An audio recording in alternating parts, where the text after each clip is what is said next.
All of my dear আসসালামু আলাইকুম। আজকে আমি আপনাদের সাথে ঢাকা বিশ্ববিদ্যালয়ের ইউনিটে ক ইউনিটের ভর্তি পরীক্ষা আসা 2019-20 সেশনের কেমিস্ট্রির রসায়নের টোটাল 15টা কোয়েশ্চেনের প্রতিটা কোয়েশ্চেনের shortcut solution plus related info আপনাদের সাথে শেয়ার করব। ভর্তি পরীক্ষার আগে ডাবির ইউনিটের ভর্তি পরীক্ষার আগে এটাই আপনাদের কোয়েশ্চেন ব্যাংক সলভিং এর একটা বেস্ট প্রিপারেশন হিসেবে আপনারা থিঙ্কিং করতে পারবেন। কারণ হচ্ছে এখানে ঢাকা বিশ্ববিদ্যালয়ের এই যে কেমিস্ট্রির ভর্তি পরীক্ষা আসা টোটাল 15টা কোয়েশ্চেনের অনলি সলিউশন আমরা শেয়ার করব না, এই প্রতিটা প্রশ্নের সাথে সম্পর্কিত যত রিলেটেড গুরুত্বপূর্ণ ইনফোগুলা সামনের ভর্তি পরীক্ষার জন্য গুরুত্বপূর্ণ সেগুলোও কিন্তু আমাদের এই কোয়েশ্চেন ব্যাংক সলভিং এর এই সেশনে আপনাদের জন্য শেয়ার করা হবে। আপনাকে যেটা করতে হবে সেটা হচ্ছে কনসেন্ট্রেশন দিয়ে বাইরের কথাগুলো মনোযোগ সহকারে শুনে সম্পূর্ণ ক্লাসটা শেষ অবধি কন্টিনিউ করতে হবে। চলুন তাহলে শুরু করি। Okay, let's solve the first question. First কোয়েশ্চেনটা দেখেন, নিম্নের কোনটিকে সাধারণত তরল তরল ক্রোমাটোগ্রাফি বলে? কোয়েশ্চেনটা দেখেন ফার্স্ট কোয়েশ্চেনটা, নিচের কোনটিকে সাধারণত তরল তরল ক্রোমাটোগ্রাফি বলে? নিচে আমাকে 4টা ক্রোমাটোগ্রাফির অপশন দেওয়া আছে, এই 4টা ক্রোমাটোগ্রাফির অপশন থেকে কোনটাকে তরল তরল ক্রোমাটোগ্রাফি বলে সেটা আমাকে ফাইন্ড আউট করতে হবে। তো আসেন এই ক্রোমাটোগ্রাফি টপিকটা শুধুমাত্র ডাবির ইউনিট না, আমি একটু ছোট্ট করে বলি, শুধুমাত্র ডাবির ইউনিট না, যারা গুচ্ছভর্তি পরীক্ষার জন্য এবারের গুচ্ছভর্তি পরীক্ষার জন্য প্রিপারেশন নিচ্ছ তাদের জন্য কিন্তু এই ক্রোমাটোগ্রাফি টপিকটা খুবই গুরুত্বপূর্ণ। সো এই ক্রোমাটোগ্রাফি টপিকের যতগুলো কনসেপ্ট আছে সবগুলো কনসেপ্ট সবগুলো পয়েন্ট কিন্তু আপনাকে মাথায় রাখতে হবে। ফার্স্ট ওয়ান, আমি যদি আপনাকে একটু ছোট করে বলি সেটা হচ্ছে আপনাকে অ্যাট ফার্স্ট জানতে হবে ক্রোমাটোগ্রাফি জিনিসটা কি, অর্থাৎ ক্রোমাটোগ্রাফির ডেফিনিশনটা জানতে হবে। আশা করি সবাই জানেন, তারপর আমি আপনাকে একটু ছোট্ট করে রিমেম্বার করে দিচ্ছি। সেটা হচ্ছে যে প্রক্রিয়ার সাহায্যে কোনো একটা মিশ্রণের উপাদান সমূহকে খুব দ্রুত এবং সহজে পৃথক করা যায় সেটাকে আমরা ক্রোমাটোগ্রাফি বলি। আরো একটু স্পেসিফিক্যালি বললে সেটা হচ্ছে যেই প্রক্রিয়ার সাহায্যে আপনি জৈব যৌগের মিশ্রণের উপাদান সমূহকে, কাকে এই জিনিসটাই ভর্তি পরীক্ষায় এসেছিল, এই যে জৈব যৌগের মিশ্রণের উপাদান সমূহকে যে প্রক্রিয়ার সাহায্যে খুব দ্রুত এবং সহজে পৃথক করা যাবে সেটাকে আমরা ক্রোমাটোগ্রাফি বলি। আশা করি ডেফিনেশনটা বুঝতে পেরেছেন। জাস্ট মনে রাখবেন জৈব যৌগের মিশ্রণের উপাদান সমূহকে দ্রুত এবং সহজে পৃথক করার প্রক্রিয়াটাই হচ্ছে ক্রোমাটোগ্রাফি। এখন আসেন এই ক্রোমাটোগ্রাফিটা আবার দুই প্রকার। একটা হচ্ছে অধিশোষণ ক্রোমাটোগ্রাফি। আপনাকে প্রতিটা পয়েন্ট আপনি পারলে একটা হচ্ছে নোট করেন, খাতা এবং কলম নিয়ে বসে আমাদের ক্লাসের যতগুলো পয়েন্ট সেগুলো আপনি এই যে ভিডিওর সাথে সাথে নিজে ছোট ছোট করে পয়েন্ট আকারে নোট করে রাখেন, তাহলে আপনার সবচেয়ে বেশি মনে থাকবে। তো আসেন এই ক্রোমাটোগ্রাফিটা আবার দুই ভাগে বিভক্ত। একটা হচ্ছে অধিশোষণ ক্রোমাটোগ্রাফি আর একটা হচ্ছে বন্টন অথবা বিভাজন ক্রোমাটোগ্রাফি। ঠিক আছে, একটা কি অধিশোষণ আর একটা হচ্ছে বন্টন বা বিভাজন ক্রোমাটোগ্রাফি। আবার এই অধিশোষণ ক্রোমাটোগ্রাফিটা আবার দুই প্রকারের, একটা হচ্ছে কলাম ক্রোমাটোগ্রাফি আর একটা হচ্ছে পাতলা স্তর ক্রোমাটোগ্রাফি। একটা কি কলাম ক্রোমাটোগ্রাফি আর একটা হচ্ছে পাতলা স্তর ক্রোমাটোগ্রাফি। এখন আপনি এই জিনিসটা কিভাবে মনে রাখবেন সেটারও একটা ট্রিক আমি কিন্তু এখানে পাশে আপনাকে লিখে দিয়েছি। আপনি জাস্ট মনে রাখবেন ক্রোমাটোগ্রাফি দুই প্রকার, একটা অধিশোষণ আর একটা হচ্ছে বন্টন বা বিভাজন। এখন যে আমি আপনাকে বললাম অধিশোষণ ক্রোমাটোগ্রাফি আবার দুই প্রকারের, একটা কলাম ক্রোমাটোগ্রাফি, একটা পাতলা স্তর ক্রোমাটোগ্রাফি। তো এই জিনিসগুলো মনে করা একটু টাফ, তো মনে করার জন্য দেখেন আমি পাশে কিন্তু আপনাকে একটা শর্টকাট লিখে দিয়েছি। মনে রাখবেন এই যে অধিশোষণ ক্রোমাটোগ্রাফি যে দুই প্রকার, এটা মনে রাখবেন হচ্ছে অধীর কলম পাতলা। কি অধি একজনের নাম, এই যে অধীর কলম পাতলা, তার মানে হচ্ছে অধীর দিয়ে হচ্ছে অধিশোষণ ক্রোমাটোগ্রাফি। আর এই অধিশোষণ ক্রোমাটোগ্রাফি দুই প্রকারের, একটা হচ্ছে কলাম ক্রোমাটোগ্রাফি আর একটা হচ্ছে পাতলা স্তর ক্রোমাটোগ্রাফি। আশা করি এই সেন্টেন্সটা দিয়ে আপনি খুব সহজে এই অধিশোষণ ক্রোমাটোগ্রাফিটা মনে রাখতে পারবেন। তাহলে কি ট্রিকটা অধীর কলম পাতলা, অর্থাৎ অধিশোষণ ক্রোমাটোগ্রাফি দুই প্রকার, অধীর দিয়ে অধিশোষণ আর কলম দিয়ে কলাম ক্রোমাটোগ্রাফি, পাতলা দিয়ে পাতলা স্তর ক্রোমাটোগ্রাফি। আশা করি আপনার এই সাইডটা ক্লিয়ার হয়ে গেছে যে অধিশোষণ ক্রোমাটোগ্রাফি এই জিনিসটা মনে রাখবেন হচ্ছে অধীর কলম পাতলা। দেন নেক্সট আসেন বন্টন বা বিভাজন ক্রোমাটোগ্রাফি। এই বন্টন বা বিভাজন ক্রোমাটোগ্রাফি আবার দুই প্রকারের, একটা হচ্ছে পেপার ক্রোমাটোগ্রাফি। এখানে অনেক সময় অপশনে পেপার না থেকে পেপারের বাংলাটা দেওয়া থাকে, পেপার মানে কি কাগজ ক্রোমাটোগ্রাফি। বন্টন বা বিভাজন ক্রোমাটোগ্রাফি দুই প্রকারের, একটা হচ্ছে ভাই পেপার ক্রোমাটোগ্রাফি, আরটা হচ্ছে ভাই কাগজ ক্রোমাটোগ্রাফি, পেপার বা কাগজ, ঠিক আছে। দেন আরেকটা হচ্ছে ভাই গ্যাসীয় ক্রোমাটোগ্রাফি। এই যে এই জিনিসটা আপনি নিজে খাতায় বসে বসে ভিডিওর সাথে সাথে চার্টগুলো ক্রিয়েট করেন, তাহলে আপনার সবচেয়ে বেশি মনে থাকবে, কারণ এটা আপনি থিঙ্কিং করবেন। আমাদের এই কোয়েশ্চেন ব্যাংক সলভিং এর এই সিরিজটা আপনি চিন্তা করবেন, এটা আপনার ভর্তি পরীক্ষার আগে একদম রিভিশনের একটা ফাইনাল সিরিজ পড়ব হিসেবে আপনি এই জিনিসটা থিঙ্কিং করে একটা খাতা কলম নিয়ে বসে এই পয়েন্টগুলো নিজে নিজে একবার নোট করে নেন ভিডিওর সাথে সাথে। দেন হচ্ছে ভাই পেপার অথবা কি কাগজ ক্রোমাটোগ্রাফি, দেন হচ্ছে ভাই গ্যাসীয় ক্রোমাটোগ্রাফি। এখন আসেন ভাই এই ক্রোমাটোগ্রাফির আবার দুইটা মাধ্যম আছে, একটা হচ্ছে স্থির মাধ্যম আর একটা হচ্ছে ভাই চলনশীল মাধ্যম। কি মাধ্যম ভাই? দুইটা মাধ্যম, একটা হচ্ছে স্থির মাধ্যম আর একটা হচ্ছে ভাই চলনশীল মাধ্যম। এখন দেখেন এই যে শ্রেণী বিভাগ করলেন, অধিশোষণ দুই প্রকার পেলেন, অধীর কলম পাতলা কলাম এবং পাতলা স্তর। দেন বন্টন বিভাজন দুইটা পেলেন, একটা পেপার আর একটা কি ভাই গ্যাসীয়। এখন এই ক্রোমাটোগ্রাফির আমি বললাম দুইটা মাধ্যম, একটা স্থির মাধ্যম এবং চলনশীল মাধ্যম। এখন মনে রাখবেন কিভাবে, এই যে প্রথম দুইটা হচ্ছে ভাই জোড়া জোড়া জোড়া জোড়া থিঙ্কিং করেন, প্রথম দুইটা হচ্ছে কঠিন কঠিন, দেন হচ্ছে ভাই তরল তরল, অর্থাৎ এই যে কলাম ক্রোমাটোগ্রাফি কঠিন, পাতলা স্তর ক্রোমাটোগ্রাফিও কঠিন, অর্থাৎ প্রথম দুইটা কঠিন কঠিন। দেন পেপার এবং গ্যাস হচ্ছে তরল তরল, জোড়া জোড়া চিন্তা করেন, কঠিন কঠিন তরল তরল, এইভাবে মনে রাখলে মাথায় থাকবে। দেন চলনশীল মাধ্যম যেটা, স্থির মাধ্যমে হচ্ছে এই যে কঠিন, প্রথম দুইটা কঠিন কঠিন, দেন তরল তরল জোড়া জোড়া, এটা কোন মাধ্যমে ভাই? স্থির মাধ্যমে। আর চলনশীল মাধ্যমে হচ্ছে প্রথম তিনটা তরল, প্রথম তিনটা কি ভাই? তরল তরল তরল তরল, দেখেন প্রথম তিনটা তরল, দেন এই যে লাস্টেরটা গ্যাসীয় ক্রোমাটোগ্রাফি না, এই গ্যাসীয় ক্রোমাটোগ্রাফিটা গ্যাসীয়, মিল আছে, ঠিক আছে, গ্যাস মাধ্যমটা কি? গ্যাস। তাহলে আপনি জিনিসটা মাধ্যমগুলো কিভাবে মনে রাখবেন? স্থির মাধ্যমে জোড়া জোড়া, প্রথম দুইটা কঠিন কঠিন তরল তরল। দেন চলনশীল মাধ্যমে চিন্তা করবেন, প্রথম তিনটা তরল, এই যে তরল দেখেন স্থির মাধ্যমে তরল দিয়ে শেষ হয়েছে না, ওই তরলটা দিয়ে আবার আপনি স্টার্ট করবেন, এবং লাস্টেরটা হচ্ছে এই যে গ্যাসীয় ক্রোমাটোগ্রাফি, এটা হচ্ছে অনলি গ্যাস, আর বাকি সবগুলা কি ভাই? তরল। এইভাবে জিনিসটা একটু থিঙ্কিং করেন, তাহলে আপনার সবচেয়ে বেশি মনে থাকবে। তো দেখেন ভাই এখানে তাহলে আপনি যদি মাধ্যম চিন্তা করেন, আপনাকে কোয়েশ্চেনে বলেছে কি দেখেন, আমি যদি একটু কোয়েশ্চেনের দিকে আপনাকে ফিরিয়ে নিয়ে যাই, কোয়েশ্চেনে বলছে নিম্নের কোনটিকে সাধারণত তরল তরল ক্রোমাটোগ্রাফি বলে? কি ভাইয়া? তরল তরল, তার মানে হচ্ছে দুইটাই তরল তরল, অর্থাৎ স্থির মাধ্যমেও তরল, কঠিন মাধ্যমেও তরল। এই যে এই দুই প্রকারের মাধ্যমে দুইটাই তরল তরল মাধ্যম নিচের কোন ক্রোমাটোগ্রাফির মধ্যে? তো আসেন ভাই আপনি যদি এখন এই জিনিসটা দেখেন, এই যে দেখেন অনলি পেপার বা কাগজ ক্রোমাটোগ্রাফিটা ওটা স্থির মাধ্যমেও তরল, কঠিন মাধ্যমেও কি তরল, ঠিক আছে।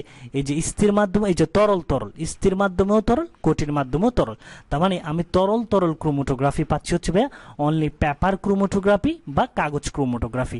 দ্যাটস ওয়াই আমার এই কোয়েশ্চেনের অ্যান্সার হবে ভাইয়া পেপার অবলিক কাগজ ক্রোমাটোগ্রাফি। দেন আসেন এখান থেকে আরেকটা কোয়েশ্চেন ভর্তি পরীক্ষায় দেখা গিয়েছিল, সেটা হচ্ছে নিচের কোনটাকে তরল বা গ্যাসীয় ক্রোমাটোগ্রাফি? তরল গ্যাসীয় ক্রোমাটোগ্রাফি নিচের কোনটা? তরল গ্যাসীয়। এই যে তরল গ্যাসীয়টা হচ্ছে অনলি গ্যাসীয় ক্রোমাটোগ্রাফি, ঠিক আছে। আর বাকিগুলা দেখেন, বাকি দুইটা সেম। কঠিন তরল, কঠিন তরল হচ্ছে কলাম, কঠিন তরল হচ্ছে পাতলা স্তর, অর্থাৎ কঠিন তরলের দুইটা আছে, কলাম ক্রোমাটোগ্রাফিও কঠিন তরল, আবার পাতলা স্তর ক্রোমাটোগ্রাফিও কঠিন তরল। এক্সেপশনাল হচ্ছে আপনার দুইটা, তরল তরল হচ্ছে অনলি পেপার, আর তরল গ্যাসীয় যেখানে সেখানে গ্যাসীয় ক্রোমাটোগ্রাফি, গ্যাসীয় যেখানে থাকবে সেখানে আপনি চিন্তা করবেন গ্যাসীয় ক্রোমাটোগ্রাফি। আশা করি আপনি ডিসকাশনটা বুঝতে পেরেছেন। তবে আমি আপনাকে যেটা বলবো সেটা হচ্ছে আপনি প্রত্যেকটা কোয়েশ্চেন আপনি খাতায় ছোট করে করে জিনিসগুলো নোট ক্রিয়েট করে রাখেন, যেটা আপনার জন্য সবচেয়ে বেস্ট একটা ওয়ে হবে। ভর্তি পরীক্ষার আগে একবার চোখ বুলিয়ে নিলে এই জিনিসগুলো আপনার মাথায় চলে আসবে। তো দ্যাটস ওয়াই আমরা এই কোয়েশ্চেনের অ্যান্সার পেলাম কি ভাইয়া? তরল তরল ক্রোমাটোগ্রাফি কোনটা ভাইয়া? এই যে পেপার বা কাগজ ক্রোমাটোগ্রাফিটা হচ্ছে ভাইয়া তরল তরল ক্রোমাটোগ্রাফি। ওকে, আসেন ভাইয়া এখন আমরা 2 নাম্বার কোয়েশ্চেনটা সলভ করব। দেখেন ভাইয়া 2 নাম্বার কোয়েশ্চেনটা করা হয়েছে কিন্তু ভাইয়া তড়িৎ রসায়ন চ্যাপ্টার থেকে। কোয়েশ্চেন ফরম্যাটটা দেখেন ভাইয়া, আয়রন থেকে আয়রন 2+, আয়রন সলিড থেকে আয়রন 2+ অ্যাকোয়াস, দেন ব্রোমিন লিকুইড থেকে ব্রোমাইড আয়ন অ্যাকোয়াস, এই যে প্লাটিনাম সলিড। তড়িৎ রাসায়নিক কোষের সঠিক কোষ বিক্রিয়া নিচের কোনটা? এই কোয়েশ্চেনটার অ্যানালাইসিসটা যদি আমি আপনাকে একটু করে বলি, সেটা হচ্ছে আপনাকে দুইটা অর্ধকোষের বিক্রিয়া দেওয়া আছে, একটা আয়রন সলিড থেকে আয়রন 2+ অ্যাকোয়াস তৈরি, একটা ব্রোমিন লিকুইড থেকে ব্রোমাইড আয়ন অ্যাকোয়াস তৈরির দুইটা অর্ধকোষের বিক্রিয়া দেওয়া আছে, দুইটা সেপারেট আলাদা আলাদা অর্ধকোষের বিক্রিয়া দেওয়া আছে। এই দুইটা অর্ধকোষের বিক্রিয়া ফাইনাল রিয়েকশন আকারে লিখলে আপনার কোন অপশনটা সঠিক হবে সেটাই আপনাকে জিজ্ঞেস করা হয়েছে। আশা করি ভাই কোয়েশ্চেনে কি জানতে চাওয়া হয়েছে সেটা আপনি বুঝতে পেরেছেন। এখন আসেন ভাই আমি আপনাকে একটু করে বলি, এই যে তড়িৎ রসায়ন চ্যাপ্টারটা, এই চ্যাপ্টারের যে গাণিতিক সমস্যাগুলো আছে এগুলো কিন্তু আপনারা অনেকেই সলিউশন করতে ভয় পান বা অনেকেই দেখে জিনিসগুলো বুঝতে পারেন না যে কি করতে বলা হয়েছে। তো ভাইয়া এই যে আমি আপনাকে এই কোয়েশ্চেনে দেখাবো এই যে তড়িৎ রাসায়নিক কোষের এই কোয়েশ্চেনগুলা কিভাবে আপনি খুব সহজেই অপশন চেক করে বেসিক কনসেপ্ট থেকে ভাই আপনি ইজিলি সলভ করতে পারবেন। তো আসেন ভাইয়া আমি যদি আপনাকে কোয়েশ্চেনের সলিউশনগুলো একটু বুঝাই, একদম বেসিক লেভেল থেকে ভাই আপনি অপশন চেকিং করে এই কোয়েশ্চেনগুলো সলিউশন করতে পারবেন। সেটা হচ্ছে দেখেন ভাইয়া আমাকে আয়রন থেকে আয়রন 2+ এবং ব্রোমিন থেকে ব্রোমাইড আয়ন তৈরির এই দুইটা অর্ধকোষের বিক্রিয়া দেওয়া আছে। তো আপনারা যারা আমার তড়িৎ রসায়ন চ্যাপ্টারের যে প্লেলিস্টটা আছে আমাদের চ্যানেলে, এই প্লেলিস্টে কিন্তু আমি অলরেডি দুইটা ভিডিও আপলোড করেছি। এই দুইটা ভিডিও যারা দেখেছেন তাদের কিন্তু এই জিনিসগুলো একদম ইজিলি বুঝে যাওয়ার কথা।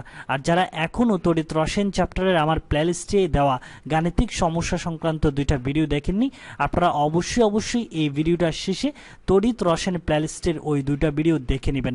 আশা করি ভাই ওই দুইটা ভিডিও দেখে নেওয়ার পরে আপনাদের তড়িৎ রসায়ন চ্যাপ্টারের যত গাণিতিক সমস্যা আছে এগুলা নিয়ে আপনার আর কোনো ভীতি থাকবে না। তো আসেন ভাই আমি আপনাদেরকে বলেছিলাম তড়িৎ রাসায়নিক কোষের এই কোয়েশ্চেনগুলো সলভ করতে গিয়ে আমি আপনাদেরকে একটা ট্রিক বলেছিলাম, সেটা হচ্ছে ভাই এবিসি ট্রিক। কি ট্রিক ভাই? ABC trick. এখানে দেখেন ভাই সেন্টারে যেটা আছে সেটা হচ্ছে বি মানে হচ্ছে ভাই ব্রিজ, বাংলায় হচ্ছে সেতু, অর্থাৎ বি দিয়ে বোঝাচ্ছে হচ্ছে ভাই সল্ট ব্রিজ, অর্থাৎ মাঝখানে যেটা থাকে সেল নোটেশনের ক্ষেত্রে সেটা হচ্ছে ভাই সল্ট ব্রিজ বা লবণ সেতু। এই যে ডাবল এই যে প্রতীকটা হচ্ছে ভাই সল্ট ব্রিজ বা লবণ সেতুর প্রতীক। আর লবণ সেতুর বাম পাশে দেখেন ভাই ট্রিকে কি আছে? এ দিয়ে বোঝাই হচ্ছে ভাই অ্যানোড, অর্থাৎ লবণ এই যে সল্ট ব্রিজের বাম পাশে যেটা থাকবে সেটা হচ্ছে অ্যানোড, অর্থাৎ বাম পাশের বিক্রিয়াটা হচ্ছে ভাই অ্যানোডের বিক্রিয়া। আর যে দেখেন ভাই ডান পাশে এবিসিতে সি আছে, সি মানে হচ্ছে ভাই ক্যাথোড, সি মানে কি ভাই ক্যাথোড। তার মানে হচ্ছে ভাই বাম পাশের ডান পাশের বিক্রিয়াটা হচ্ছে ক্যাথোড আর বাম পাশের বিক্রিয়াটা হচ্ছে অ্যানোড বিক্রিয়া। আর অ্যানোডে কি বলেন তো ভাই? জারণ। অ্যানোডে কি বলেন তো ভাই? জারণ। আর ক্যাথোডে কি বলেন তো ভাই? বিজারণ। এই জিনিসগুলো আমি আর ইন ডিটেলস বলবো না, আপনাকে জাস্ট একটু করে কিভাবে অপশন চেকিং করে অ্যান্সার করবেন সেটা বুঝিয়ে দিচ্ছি। এই কনসেপ্টটা মাথায় রাখবেন, এই কনসেপ্টটা বুঝলে আপনি অনেকগুলো কোয়েশ্চেন বুঝে যাবেন। তো আসেন ফার্স্ট যে অর্ধকোষের বিক্রিয়াটা সেটা হচ্ছে আয়রন সলিড থেকে ভাই আয়রন 2+ ক্রিয়েট হচ্ছে। আয়রন সলিড থেকে কি হচ্ছে ভাই? আয়রন 2+ ক্রিয়েট হচ্ছে। তো আসেন ভাই এই যে মুক্তমূল আয়রন থেকে কিভাবে আয়রন 2+ হচ্ছে, আপনি উৎপাদকে চিন্তা করেন। এই যে 2+ মানে কি? প্লাস মানে কি বলেন তো ভাই? ঘাটতি। প্লাস মানে কি বলেন তো ভাই? ঘাটতি। তার দুইটা ইলেকট্রনের কি আছে ভাই? ঘাটতি আছে। এখন আয়রন থেকে আয়রন 2+ কিভাবে হয়? এই যে মুক্তমূল আয়রন সে দুইটা ইলেকট্রন কি করছে ভাই? ত্যাগ করছে, এই জন্য কিন্তু আমি এখানে মাইনাস দিয়েছি। এগুলো অর্ধকোষের বিক্রিয়াগুলো অনেকেই অনেকভাবে বুঝাবে, বাট আমি যেভাবে বুঝাচ্ছি আপনি এভাবে বুঝেন তাহলে ইজিলি বুঝে যাবেন। এই যে আয়রন থেকে আয়রন 2+ কিভাবে হচ্ছে? তার দুইটা ইলেকট্রনের ঘাটতি হচ্ছে, তার মানে সে দুইটা ইলেকট্রন ত্যাগ করেই আয়রন 2+টা হচ্ছে। দেন আসেন ভাই ব্রোমিন থেকে ব্রোমাইড আয়ন। তো আপনি ব্রোমিন এখানে দুইটা না, আপনি একটা চিন্তা করেন। আপনি কয়টা চিন্তা করেন ভাই? একটা থেকে সাপোজ মনে করেন Br- হচ্ছে, অথবা ব্রোমিনই নেন আপনার যদি কনফিউশন লাগে। এই যে Br2 থেকে Br-। এখন আসেন আমি বলছি আপনাকে উৎপাদটা চিন্তা করতে। উৎপাদে কি ভাই? Br-, অর্থাৎ একটা ব্রোমিনের মাইনাস হলো। তো মাইনাস মানে আমরা কি জানি? এক্সট্রা, তার যেটা থাকার কথা তার চেয়ে কি আছে ভাই? বেশি আছে। এখন এখানে -1 মানে তার একটা ইলেকট্রন সে কি করছে ভাই? গ্রহণ করছে, তার ঘাট বেশি হয়েছে বা এক্সট্রা আছে। এক্সট্রা কিভাবে হয়? যেটা আছে সেটার থেকে যদি আরো গ্রহণ করে তাহলে সেক্ষেত্রে আমাদের এক্সট্রা হয় মানে মাইনাস হয়। তার মানে সে তো আছেই, সে আবার একটা ইলেকট্রন গ্রহণ করে Br- হলো। তো এখানে আমি আপনাকে প্রথমে বলছি আপনি একটা ব্রোমিন চিন্তা করেন তাহলে জিনিসটা ইজিলি বুঝবেন। Br থেকে Br- কিভাবে হয়? সে ব্রোমিন আছে, সে আরো একটা ইলেকট্রন গ্রহণ করে সে Br- হলো। তো যদি ব্রোমিন দুইটা হয় তাহলে সে এখানে দুইটা ইলেকট্রন গ্রহণ করবে, আর এখানে কি হবে ভাই? 2Br- হবে। আশা করি ভাই বুঝতে পেরেছেন। তো এই যে একটা ব্রোমিন থেকে ব্রোমাইড আয়ন হলো, কিন্তু এখানে ব্রোমিন দুটা, সেজন্য এখানে দুইটা ইলেকট্রন হবে, আর এখানে ব্রোমাইড আয়ন কয়টা হয়ে যাবে ভাই? 2টা হয়ে যাবে। আশা করি ভাই ডিসকাশনটা বুঝতে পেরেছেন। তো আসেন এখানে -2টা ইলেকট্রন +2টা ইলেকট্রন কাটাকাটি যাবে। আর আপনার কি থাকে দেখেন, এইদিকে থাকে আয়রন আর এদিকে থাকে +Br2। এখানে আপনি একটা জিনিস চিন্তা করেন, আপনি যদি বিক্রিয়ক এবং উৎপাদগুলোও বুঝে যান, বিক্রিয়ক কোন দুইটা এটাও যদি বুঝে যান তাহলে কিন্তু অ্যান্সার হয়ে যাবে। যেমন দেখেন এই যে এটার ক্ষেত্রে বিক্রিয়ক কি? Iron, iron. আর এটার ক্ষেত্রে বিক্রিয়ক কি? Br2। অর্থাৎ আয়রন, এখান থেকে তো বোঝাই যাচ্ছে আয়রন থেকে আয়রন 2+ মানে কি? বিক্রিয়ককে আয়রন। আর ব্রোমিন থেকে ব্রোমাইড আয়ন মানে কি? বিক্রিয়ককে আয়রন প্লাস ব্রোমিন 2। এটাও যদি আপনি বুঝে যান তাহলে দেখেন অপশন চেকিং করে আপনি দুইটা অপশন ইজিলি বাদ দিতে পারবেন। দেখেন আয়রন প্লাস ব্রোমিন 2 কোথায় কোথায় আছে দেখেন। এই যে দেখেন ভাইয়া, এই যে আয়রন প্লাস ব্রোমিন 2 আছে এ অপশন, এই যে আয়রন প্লাস ব্রোমিন 2 আছে এ এবং ডি অপশনে। বাট বি এবং সি অপশনে আপনার যে বিক্রিয়কগুলো দেওয়া আছে এগুলাই সঠিক বিক্রিয়ক না। যেমন দেখেন এখানে আছে আয়রন প্লাস 2 Br মাইনাস, এখানে আছে ভাই আয়রন 2+, আর এখানে আছে ব্রোমিন। এগুলো কিন্তু ভাই আমার বিক্রিয়ক না। আমরা দেখলাম যে আমরা যদি বিক্রিয়কগুলোও বুঝে যাই তাহলে কিন্তু ভাই ইজিলি অপশন চেকিং করে দুইটা অপশন কিন্তু ভাই আমরা ইজিলি বাদ দিতে পারবো। যেমন এখান থেকে ইজিলি দেখা যাচ্ছে আয়রন থেকে আয়রন 2+, তার মানে বিক্রিয়ক হচ্ছে এখানে একটা আয়রন, আর এখানে ব্রোমিন থেকে ব্রোমাইড আয়ন, তার মানে একটা বিক্রিয়ক হচ্ছে ব্রোমিন, তার মানে আয়রন প্লাস ব্রোমিনটা হবে আমার বিক্রিয়ক। এই জিনিসটাও যদি বুঝেন তাহলে আপনি বি এবং সি অপশনটা ইজিলি বাদ দিতে পারেন। এখন আমাকে বুঝতে হবে এ এবং ডি অপশনে, দেখেন এ এবং ডি অপশনে কোনটা অ্যান্সার হবে, তাও কিন্তু ভাই আপনি ইজিলি বুঝে যাবেন। দেখেন এই যে আয়রন থেকে আয়রন 2+ হচ্ছে, তার মানে একটা উৎপাদ হচ্ছে আয়রন 2+, বাট ডি অপশনে দেখেন একটা কিন্তু আছে আয়রন 3+, তার মানে আমার এই ডি অপশনটা কখনোই অ্যান্সার হবে না, কারণ আমার উৎপাদ একটা হচ্ছে কি আয়রন 2+, বাট এখানে হয়ে যাচ্ছে আয়রন 3+। দ্যাটস ওয়াই আমরা এই অপশনটাও কিন্তু ডি অপশনটাও ইজিলি বাদ দিতে পারবো। তার মানে আমরা নিঃসন্দেহে এই অ্যান্সারটা আমাদের অপশন হিসেবে দাগাতে পারি, যেটা আপনি সেল নোটেশনের আমি যে অর্ধকোষের বিক্রিয়াগুলো আপনাকে বুঝাচ্ছি এই জিনিসটা থিঙ্কিং না করেও কিন্তু ভাই আপনি ইজিলি অপশনগুলো চেকিং করে এই কোয়েশ্চেনগুলোর অ্যান্সারটা ইজিলি দিতে পারবেন। যদি আপনি এই জিনিসটা বুঝেন, মেন কনসেপ্টটা হচ্ছে এটা, এই কনসেপ্টটা যদি বুঝেন তাহলে আপনি কাটাকাটি করে জিনিসগুলো ইজিলি বের করতে পারবেন। বাট আপনি যদি চান খুব দ্রুত অ্যান্সার করতে তাহলে অপশনগুলো চেকিং করে বিক্রিয়ক কোনটা উৎপাদ কোনটা সেই জিনিসটাও যদি বুঝতে পারেন তাহলে দেখেন ভাই ইজিলি এই কোয়েশ্চেনগুলোর অ্যান্সার হয়ে যায়। ওকে আসেন ভাইয়া, এখন আমরা 3 নাম্বার কোয়েশ্চেনটা সলভ করব। 3 নাম্বার কোয়েশ্চেনটা দেখেন, প্রোটিন অণুর মধ্যে অ্যামাইনো অ্যাসিডের অণুসমূহ যে বন্ধন দ্বারা যুক্ত থাকে, কিসের মধ্যে ভাইয়া? প্রোটিন অণুর মধ্যে অ্যামাইনো অ্যাসিডের অণুসমূহ নিচের কোন বন্ধনটা দ্বারা যুক্ত থাকে। তো দেখেন ভাই আপনি প্রোটিন কি জিনিস এটা কিন্তু অ্যাট ফার্স্ট আপনাকে জানতে হবে যে প্রোটিন হচ্ছে এই পয়েন্টটাও কিন্তু ভর্তি পরীক্ষায় এসেছিল। প্রোটিন হচ্ছে ভাইয়া আলফা অ্যামাইনো অ্যাসিডের একটা পলিমার, এই জিনিসটা মনে রাখবেন। প্রোটিন কি ভাই? একটা আলফা অ্যামাইনো অ্যাসিডের কি ভাই? পলিমার। এই পয়েন্টটাও কিন্তু ভর্তি পরীক্ষায় অনেকবার এসেছিল। এই যে প্রোটিন যে অ্যামাইনো অ্যাসিডের পলিমার, অর্থাৎ প্রোটিনটা গঠিত হয় হচ্ছে ভাই অ্যামাইনো অ্যাসিড নিয়ে। আর এই অ্যামাইনো অ্যাসিডের অণুসমূহ এই প্রোটিনটার মধ্যে কোন ধরনের বন্ধন দ্বারা যুক্ত থাকে সেটাই কিন্তু ভাই আমাকে কোয়েশ্চেনে আস্ক করা হয়েছে। তো আসেন ভাই এই টাইপের কোয়েশ্চেনগুলো, ডেফিনেশন টাইপের কোয়েশ্চেনগুলো সলভ করার জন্য আমি আপনাকে একটা ট্রিক এখানে বলবো। সেই ট্রিকটা হচ্ছে আপনি আগে অপশন চেক করে কিছু অপশন বাদ দিতে পারেন কিনা দেখবেন। অপশন চেক করে আপনি আগে দেখবেন যে কোন কোন অপশন আপনি ইজিলি বাদ দিতে পারেন। নিঃসন্দেহে আপনি কোন কোন অপশন বাদ দিতে পারেন। যেমন দেখেন সি অপশন যেটা আছে হাইড্রোজেন বন্ধন, এটা কিন্তু আমরা ইজিলি বাদ দিতে পারবো। হাইড্রোজেন বন্ধন তো এটা কখনোই হবে না, এটা তো আমরা বুঝতেই পারতেছি কেন হবে না, এটার ডিসকাশনে যাচ্ছি না। এই যে মেটালিক বন্ডন, মেটালিক বন্ড, এই যে মেটালিক বন্ড মিনস হচ্ছে ভাই দাতব বন্ধন, তাহলে দাতব বন্ধন তো কখনোই হবে না। তার মানে আমরা দেখেন ভাই অপশন চেকিং করে আমি নিঃসন্দেহে আমার বেসিক কনসেপ্ট থেকে হাইড্রোজেন বন্ড এবং মেটালিক বন্ড এই দুইটা বন্ধন ইজিলি বাদ দিতে পারবো। তার মানে আমার হয় এ অপশন হবে না হয় বি অপশন হবে। এখন এ অপশন কি ভাই? গ্লাইকোসাইডিক বন্ধন, আবার বি অপশন কি ভাই? পেপটাইড বন্ধন। এখন এই দুইটা বন্ধন নিয়ে ভর্তি পরীক্ষায় অনেক টাইপের কোয়েশ্চেন হয়। সো আমি আপনাকে একটু ডেসক্রিপশন আকারে এই জিনিসগুলো একটু বুঝাই, দেন আপনি ইজিলি বুঝতে পারবেন। আসেন ভাই অ্যাট ফার্স্ট আমি আপনাকে বোঝাবো হচ্ছে গ্লাইকোসাইডিক বন্ড, অর্থাৎ গ্লাইকোসাইডিক বন্ধন। গ্লাইকোসাইডিক বন্ধন জিনিসটা কি দেখেন ভাইয়া, আপনারা এই যে ডেফিনিশনটা এই ডেসক্রিপশনটা যদি বুঝেন তাহলে ইজিলি বুঝতে পারবেন। দেখেন একটি গ্লুকোজ অণুর 1 নাম্বার কার্বনের OH মূলকের সাথে, একটি গ্লুকোজ অণুর 1 নাম্বার কার্বন C1 মানে হচ্ছে 1 নাম্বার কার্বনের OH মূলকের সাথে অপর আরেকটি গ্লুকোজ অণুর 4 নম্বর কার্বনের OH মূলকের বিক্রিয়া দ্বারা পানির অণু অপসারণের মাধ্যমে কি অণু ভাইয়া পানির অণু অপসারণের মাধ্যমে যেই সি বন ও বন সি বন্ধন, এই বন্ধনটা মনে রাখবেন, এই যে সি বন ও বন সি বন্ধন গঠিত হয় তাকে গ্লাইকোসাইডিক কি বলে ভাই বন্ধন বলে। তার মানে গ্লাইকোসাইডিক বন্ধন কি, দুইটা গ্লুকোজ অণু, সাপোজ এই একটা গ্লুকোজ অণু আর যে দুইটা এই যে আর 2 নম্বর একটা গ্লুকোজ অণু, এই গ্লুকোজ অণুর 1 নম্বর কার্বনের OH মূলক আর এই 2 নম্বর গ্লুকোজের 4 নম্বর কার্বনের OH মূলকের এই যে মধ্যে এই যে দেখেন সি বন ও বন সি, এই বন্ধনটা কি হয় ভাই গঠিত হয়, আর এই বন্ধনটাকে বলা হচ্ছে ভাই গ্লাইকোসাইডিক বন্ধন। এই ডেফিনিশনে এই জিনিসটা বলা হচ্ছে।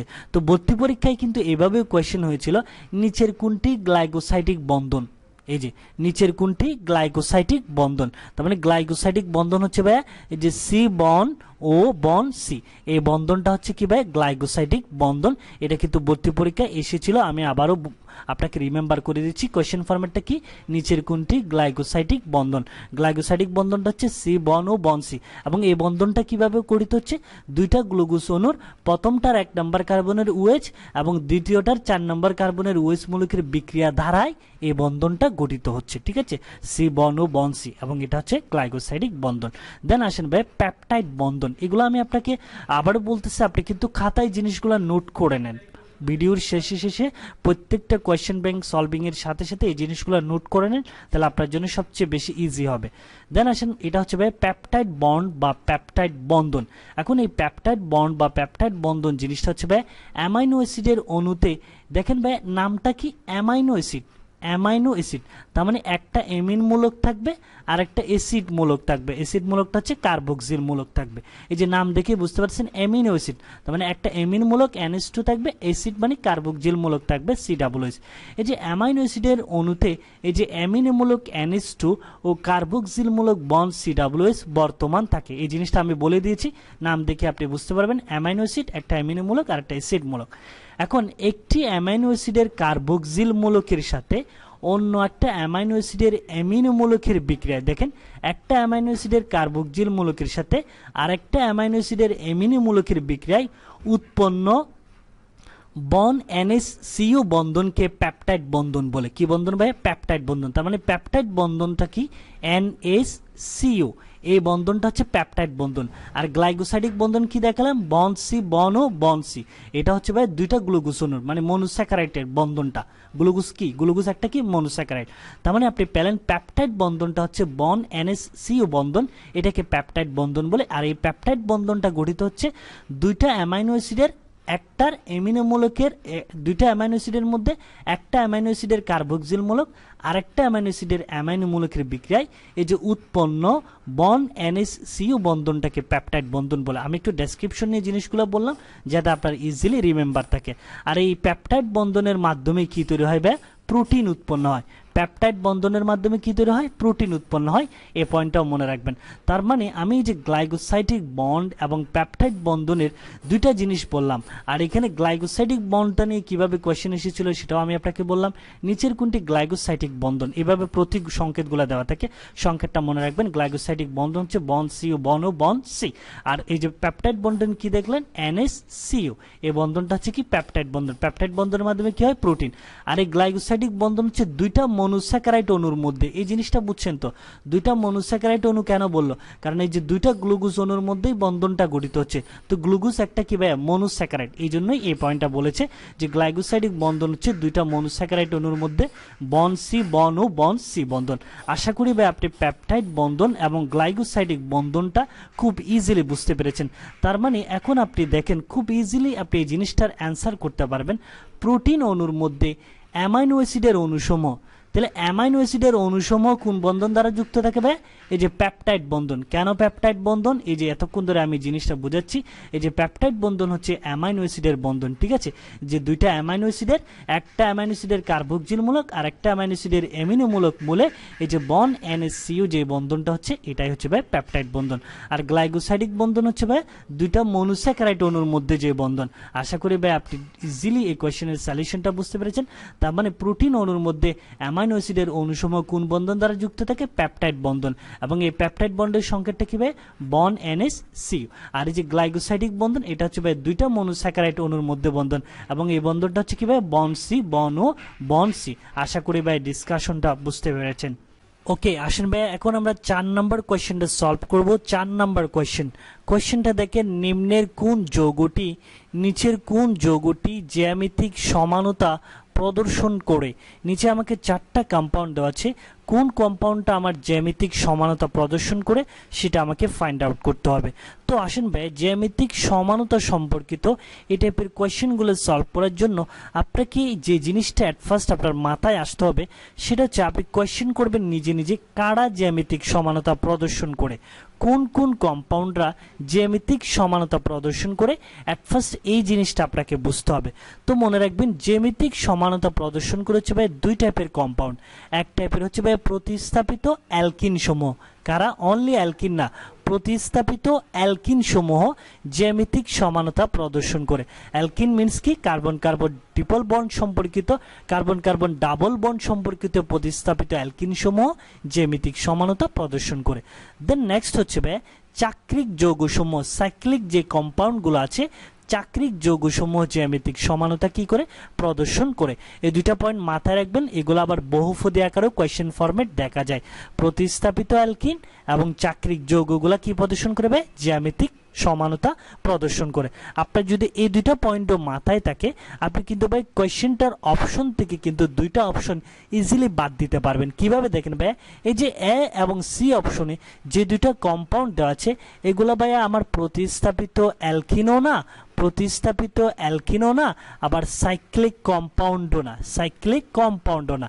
তার মানে আমরা ইজিলি এ অপশন এবং সি অপশন বাদ দিতে পারবো, কারণ আমার জ্যামিতিক সমানতা প্রদর্শন করার জন্য হয় প্রতিস্থাপিত অ্যালকিন হতে হবে না হলে সাইক্লিক যৌগ হতে হবে, যেটা এ এবং সি অপশনের কোনোটাই নয়। সো ইজিলি আমরা এ এবং সি অপশনটা ইজিলি বাদ দিতে পারবো। এখন আমার অপশন আছে হচ্ছে বি এবং ডি। এখন দেখেন বি এবং ডি এর মধ্যে দুইটাতেই কিন্তু দেখেন কার্বন কার্বন ডাবল বন্ড আছে, অর্থাৎ দুইটাই কিন্তু আমার প্রতিস্থাপিত অ্যালকিন। এখন কি দুইটাই আমার অ্যান্সার হবে? না, দুইটা কখনোই অ্যান্সার হবে না, অ্যান্সার হবে একটা। তো এটা বোঝার জন্য কোনটা অ্যান্সার হবে সেটা বোঝার জন্য আপনাকে একটা সংকেত মাথায় রাখতে হবে, সেটা হচ্ছে এই যে এই সংকেতটা দেখেন, এই যে A B C C A B, অর্থাৎ এই জিনিসটা হচ্ছে দেখেন এই যে কার্বন কার্বন ডাবল বন্ডটা আছে, এই কার্বন কার্বন ডাবল বন্ডের বাম পাশেও এ বি ডান পাশেও কি এবি, বাম পাশেও এবি ডান পাশেও কি এবি। তার মানে বাম পাশেও এবি ডান পাশেও এবি, এই জিনিসটা দিয়ে কি বুঝতেছেন? বাম পাশে যে এটা থাকবে ডান পাশেও সেম এটা থাকবে, বাম পাশে যে বিটা থাকবে ঠিক সেম ডান পাশেও সেই বিটা থাকবে। দেখেন এই যে এই সংকেতগুলো গাঠনিক সংকেত আকারে দেখলে আপনি ইজিলি বুঝতে পারবেন। এই যে দেখেন এই যে এই পাশে যেটা এ আছে বাম পাশে, এই পাশেও ঠিক সেম এ আছে, এই পাশে ডান পাশে যেটা বাম পাশে যেটা বি আছে ডান পাশেও বি আছে, অর্থাৎ দুইটা সদৃশমূলক। এই যে এ কার্বনের উভয় পাশে থাকতে পারবে, বাট আপনার এক পাশে কখনো দুইটা সেম মূলক থাকতে পারবে না, সেই কন্ডিশনটা মাথায় রাখবেন। সেটা হচ্ছে ভাই A does not equal to B. আশা করি ভাই বুঝতে পারছেন। অর্থাৎ এক পাশে কখনো এ থাকতে পারবে না, এক পাশে কখনো বি থাকতে পারবে না, এ বি থাকতে হবে এক পাশে, বাট উভয় পাশে বাম পাশে ডান পাশে সেম মূলক থাকতে পারবে। আশা করি ভাই ডিসকাশনটা বুঝতে পেরেছেন। তবে এখানে এই যে ভিন্নতার উপর দুইটা নাম আছে, একটা হচ্ছে সিস আর একটা হচ্ছে ভাই ট্রান্স। একটা হচ্ছে কি সিস, একটা ট্রান্স। সিস কখন হয়? যখন এক পাশে সেম মূলক থাকবে, কার্বন কার্বন ডাবল বন্ডের যখন এক পাশে সেম মূলকটা থাকবে, যেমন দেখেন এ এক পাশে বি এক পাশে, তখন সেটা সিস। আর যখন কোনাকুনি থাকবে, এই যে দেখেন এই যে এটা কোনাকুনি যখন থাকবে তখন সেটা হচ্ছে আমার ট্রান্স সমান। এটা বোঝানোই লক্ষ্য না, লক্ষ্যটা হচ্ছে জ্যামিতিক সমানতা কারা প্রদর্শন করছে। এটা জ্যামিতিক সমানতা প্রদর্শন করার জন্য কার্বন কার্বন ডাবল বন্ড থাকতে হবে। এই যে বাম পাশে যেটা এ থাকবে ডান পাশেও সে এ থাকতে হবে, বাম পাশে যেটা বি থাকবে ডান পাশেও সে বি থাকতে হবে, বাট এক পাশে কখনোই এ বি থাকতে পারবে না, এক পাশে সেম মূলক থাকতে পারে, যেমন বাম পাশে এ বা বাম পাশে বি সেম মূলক থাকতে পারবে না। তো আসেন এই কনসেপ্টটা মাথায় রেখে যদি আমরা বি এবং ডি অপশনটা চেক করি, এই যে দেখেন ভাই বি অপশনটা যদি প্রথমে চেক করেন, এটা যদি আপনি গাঠনিক সংকেত আকারে লিখেন, বাম পাশে CH2 মানে হচ্ছে এদিকে একটা হাইড্রোজেন এদিকে একটা হাইড্রোজেন, আর ডান পাশে হচ্ছে CH3 CS মানে এই পাশে সাপোজ মনে করেন CH3 এই পাশে হাইড্রোজেন। তো দেখেন এই পাশে কিন্তু দেখেন দুইটা সেম মূলক, অর্থাৎ দুইটাই এ এ হয়ে যাচ্ছে অথবা দুইটাই বি বি হয়ে যাচ্ছে। তো আমি আপনাকে এই জিনিসটাই বলেছিলাম, এক পাশে কিন্তু কখনোই সেম মূলক থাকতে পারবে না, বাট দুই পাশে সেম থাকতে পারে। যেমন এদিকে একটা CH3 থাকতে পারতো, বাট এখানে আছে হচ্ছে আমার হাইড্রোজেন, অর্থাৎ দুই পাশেই সেম মূলক থাকে, সেই জন্য A does not equal to B এই কন্ডিশনটা না মানার কারণেই এক পাশেই সেম মূলক হওয়ার কারণে, এই যে CH2 এক পাশেই হাইড্রোজেন সেম মূলক হওয়ার কারণে আমার এই বি অপশনটা জ্যামিতিক সমানতা প্রদর্শন করবে না। জ্যামিতিক সমানতা প্রদর্শন করবে হচ্ছে ভাই আমার নিঃসন্দেহে ডি অপশনটা। ডি অপশনটা আপনি চেক করেন তাহলে বুঝতে পারবেন। সি ডাবল বন্ড সি, এদিকে একটা হাইড্রোজেন, এদিকে CH3, এদিকে CH3, এদিকে হাইড্রোজেন, অর্থাৎ দেখেন এই যে এ বি সি এই কন্ডিশনটা, এই যে A B C double bond C A B এই কন্ডিশনটা মেনে চলতেছে। এটা যদি এ ধরেন, এটা যদি বি ধরেন, এ কে CH3 ধরেন, বি কে হাইড্রোজেন ধরেন, তাহলে এটা বি, এটা কি এ, অর্থাৎ এটা আমি যে সংকেতটা আঁকলাম এটা হয়ে যাবে আমার কোনাকুনি করে আঁকছি, ঠিক আছে। তার মানে আমার ডি অপশনটা জ্যামিতিক সমানতা প্রদর্শন করতেছে। আশা করি ভাই ডিসকাশনটা বুঝতে পেরেছেন। আসেন ভাই এখন আমরা 5 নম্বর কোয়েশ্চেনটা সলভ করব। 5 নম্বর কোয়েশ্চেনটা দেখেন, কার্বন মোল হীরা ও গ্রাফাইটের ভিন্ন রূপ। কার্বন মোলটা হীরা ও গ্রাফাইটের ভিন্ন রূপ, এদের ক্ষেত্রে কোন উক্তিটি সত্য নয়? আমাকে দেখেন ভাই হীরা এবং গ্রাফাইট সম্পর্কিত নিচে 4টা উক্তি দেওয়া আছে, এখান থেকে কোন উক্তিটা হীরা এবং গ্রাফাইট সম্পর্কিত কোন উক্তিটা সত্য নয় সেটা আমাকে ফাইন্ড আউট করতে হবে। তো আসেন ভাই হীরা এবং গ্রাফাইট এই টপিকটা কিন্তু খুবই গুরুত্বপূর্ণ এবং এই টপিক থেকে বিশ্ববিদ্যালয়ে ভর্তি পরীক্ষায় অনেকগুলো কোয়েশ্চেন খুঁজে পাওয়া যায়। তো সেটার জন্য আপনাকে 4টা অপশন, 4টা ইনফরমেশন হীরা এবং গ্রাফাইট সম্পর্কিত 4টা ইনফরমেশন যদি আপনি মাথায় রাখতে পারেন তাহলে আপনি ভর্তি পরীক্ষায় এসে হীরা এবং গ্রাফাইট সম্পর্কিত যে কোনো কোয়েশ্চেন বা আপনি ইজিলি সলভ করতে পারবেন। ফার্স্ট যে অপশনটা আপনাকে মাথায় রাখতে হবে ইনফরমেশনটা, সেটা হচ্ছে হীরক ও গ্রাফাইট উভয়ে কার্বনের একটা রূপভেদ। কার্বনের কি ভাই? রূপভেদ, অর্থাৎ উভয়ে কার্বনের তৈরি বাট ভিন্ন ভিন্ন, এই জিনিসটা মনে রাখবেন। বাট গঠনে কি ভিন্ন ভিন্ন, উভয়ে কার্বনের একটা রূপভেদ বা কার্বনের তৈরি বাট গঠনে কি ভিন্ন ভিন্ন। আশা করি ভাই এই ইনফরমেশনটা বুঝতে পেরেছেন। দেন নেক্সট 2 নম্বর যে ইনফরমেশনটা আপনাকে মাথায় রাখতে হবে সেটা হচ্ছে হীরক সমযোজী বন্ধন দ্বারা যুক্ত থাকে। কে ভাইয়া? হীরকটা কি বন্ধন? সমযোজী বন্ধন দ্বারা যুক্ত থাকে, তাই তারা শক্ত প্রকৃতির হয়। হীরক কি? শক্ত প্রকৃতির, অনেক কঠিন শক্ত প্রকৃতির হয়। কি বন্ধন দ্বারা যুক্ত থাকে? সমযোজী বন্ধন দ্বারা। আর অন্যদিকে গ্রাফাইট যেটা, এটা দুর্বল ভ্যান্ডার ওয়াল বন্ধন দ্বারা কি থাকে? যুক্ত থাকে। এই পয়েন্টগুলো কিন্তু ভর্তি পরীক্ষায় এসেছিল। হীরক যেটা, এটা কি বন্ধন? সমযোজী বন্ধন দ্বারা যুক্ত থাকায় এটা অনেক শক্ত প্রকৃতির হয়।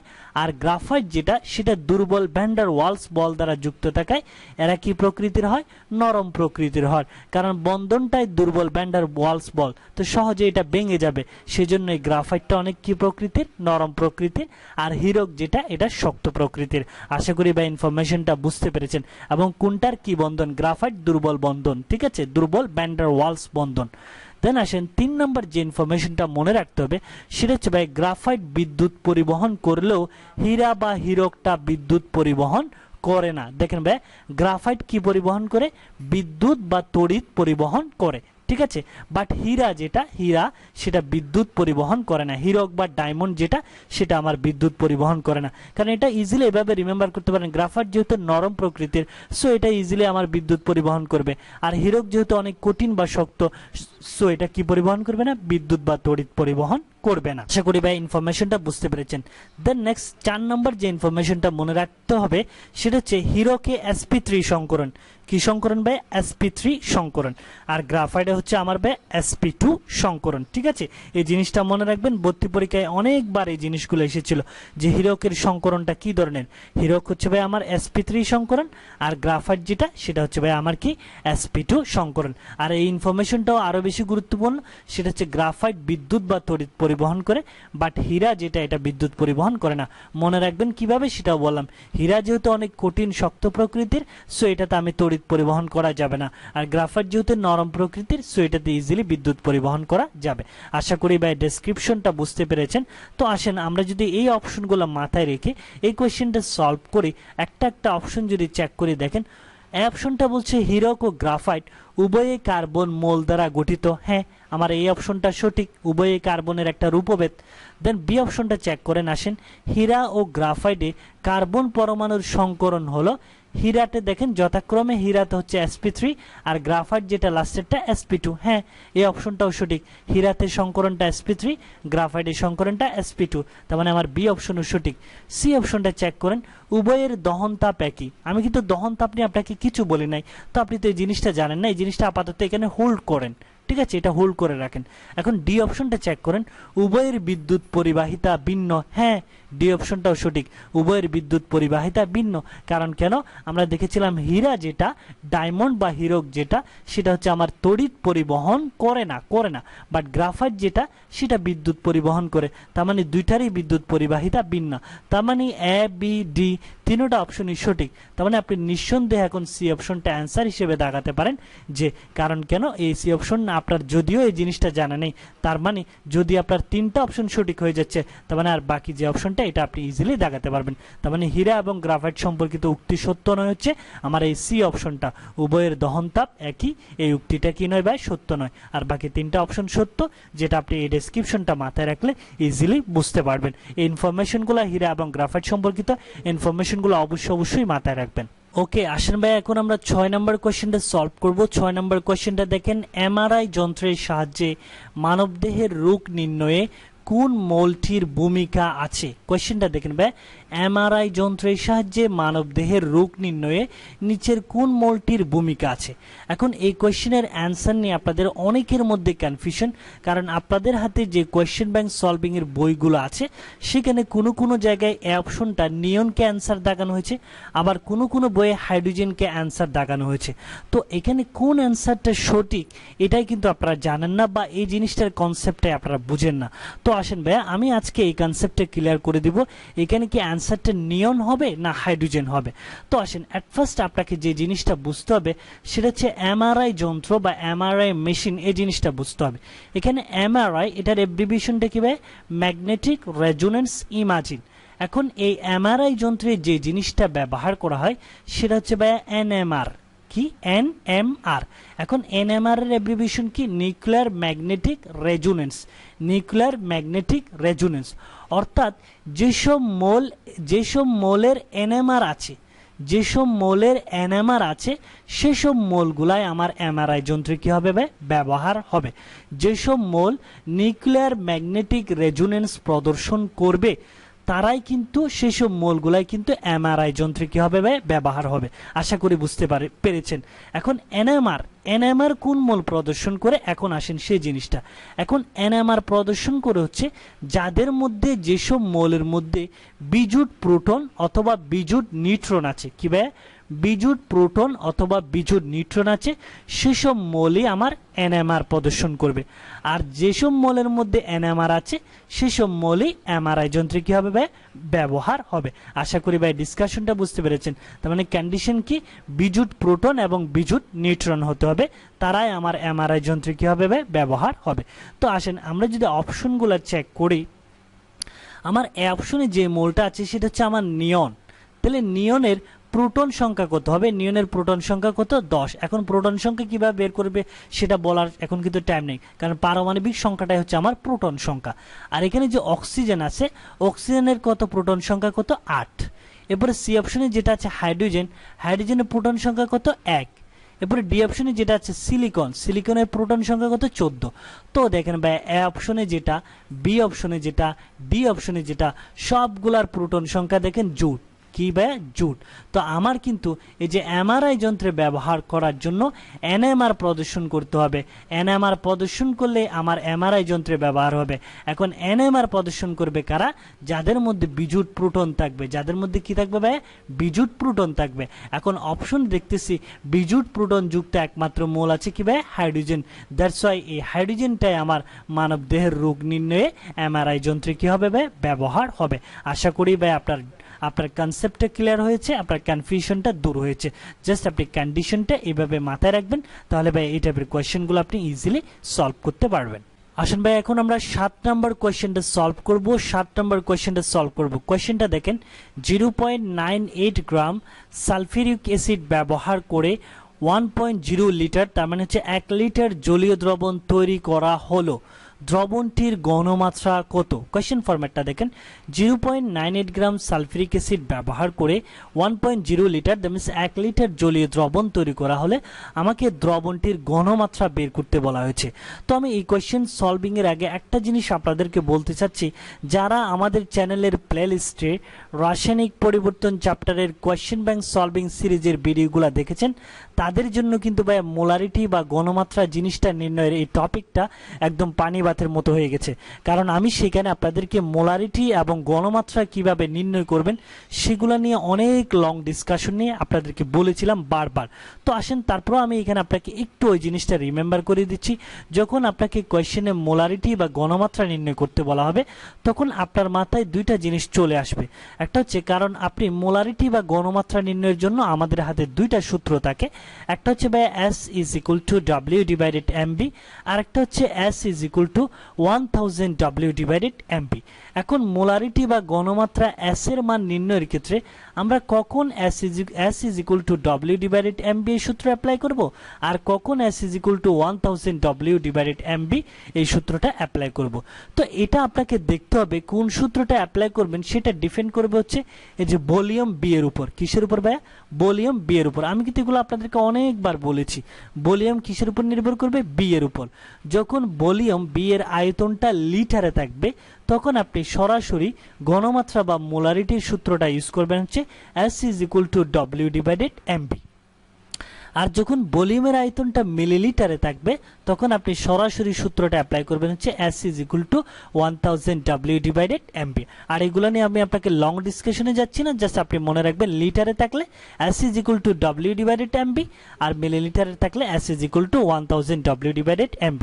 তো আপনার যে কোয়েশ্চেনটা দেওয়া আছে সেটা দেখেন, 0.98 গ্রাম সালফিউরিক অ্যাসিড, তার মানে দ্রবীভূত দ্রবের ভর W হচ্ছে ভাই 0.98 গ্রাম সালফিউরিক অ্যাসিড ব্যবহার করে 1 লিটার জলীয় দ্রবণ তৈরি করা হলো। তার মানে ভলিউমটা কি?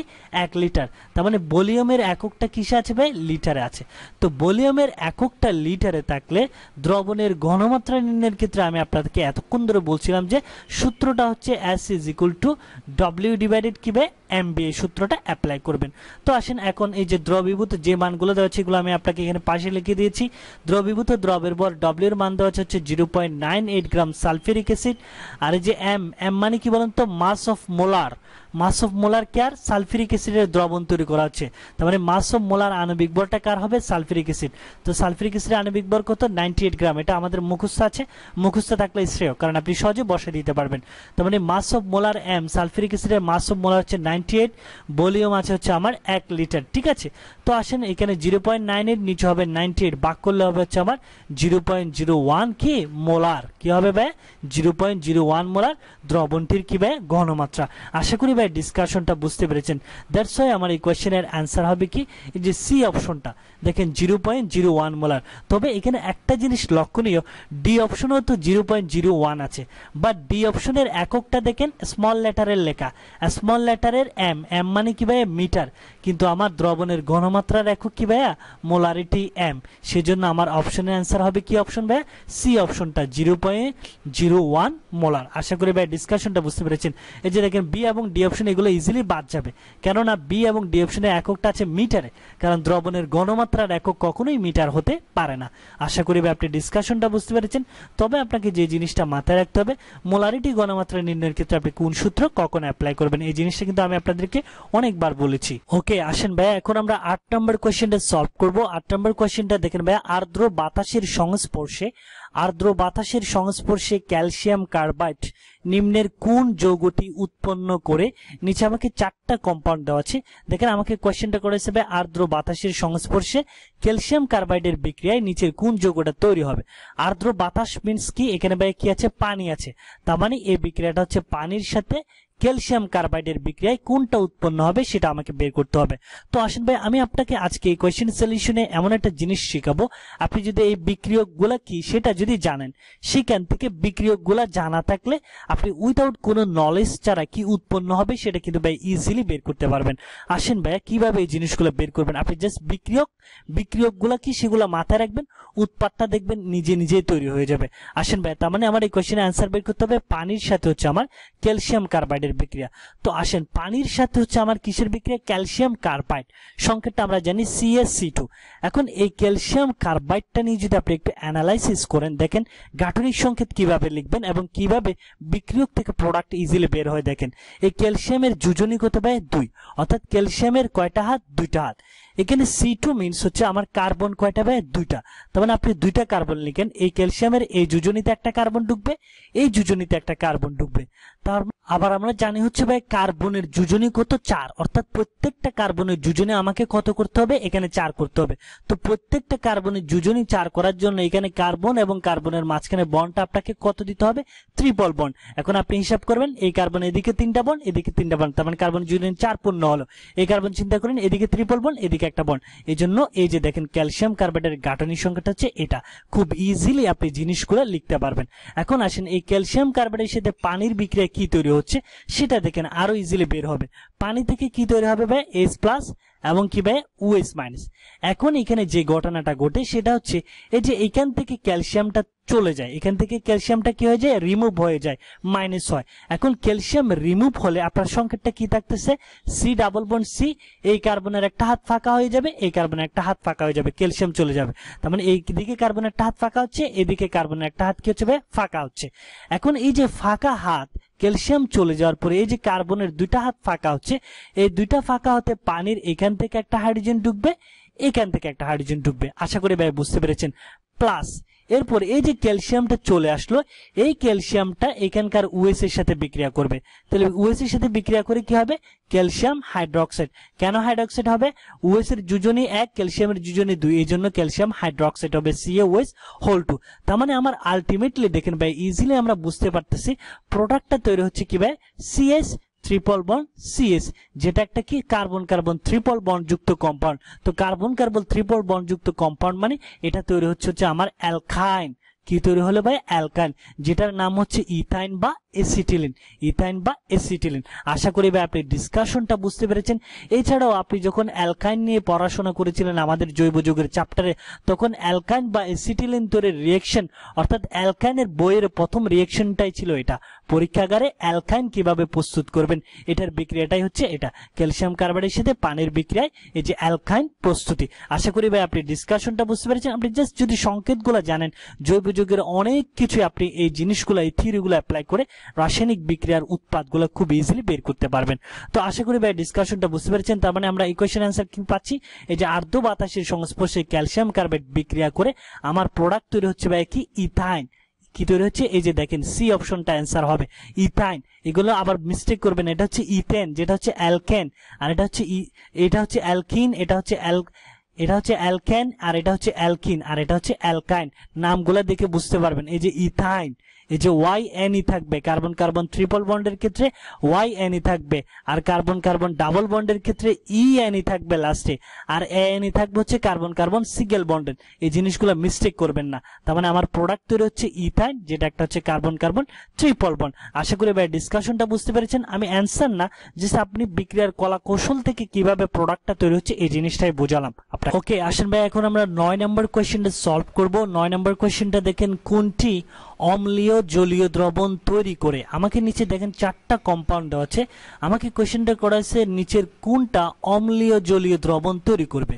তো আসেন ভাই এই টাইপের কোয়েশ্চেনগুলো কিন্তু একদম আপনার যদি অক্সাইড সম্পর্কিত বেসিক কনসেপ্টগুলো থাকে তাহলে কিন্তু ভাই আপনি অপশন চেকিং করে ইজিলি এই টাইপের কোয়েশ্চেনগুলো সলভ করতে পারবেন।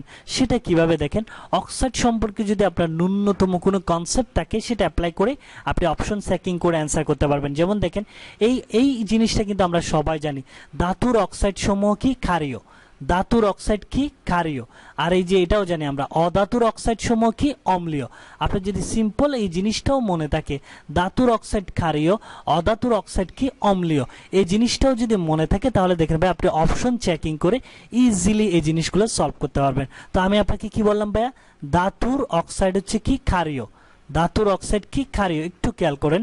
আর অধাতুর অক্সাইড যেটা অধাতু, মিল রেখে এই যে অধাতুর অক্সাইড হচ্ছে কি অম্লীয়, অধাতুর অক্সাইড কি ভাই অম্লীয়। তো আসেন ভাই আপনি যদি অপশন চেকিং করেন দেখেন এই যে এখানে ধাতুর অক্সাইড ক্ষারীয়, অধাতুর অক্সাইড অম্লীয়, এই জিনিসটা দিয়ে কি বোঝাচ্ছে?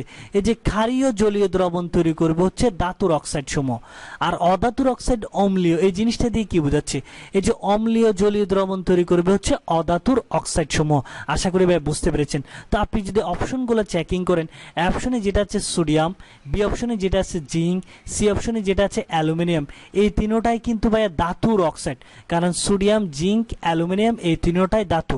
তাহলে ধাতুর অক্সাইড সমূহ কি ক্ষারীয়, তার মানে ক্ষারীয় জলীয় দ্রবণ তৈরি করবে হচ্ছে ধাতুর অক্সাইড সমূহ। তার মানে আমাকে কিন্তু কোয়েশ্চেনে করা হয়েছে অম্লীয় জলীয় দ্রবণ কারা তৈরি করবে, তার মানে এ অপশন বাদ, বি অপশন বাদ, সি অপশন বাদ। কেন বাদ?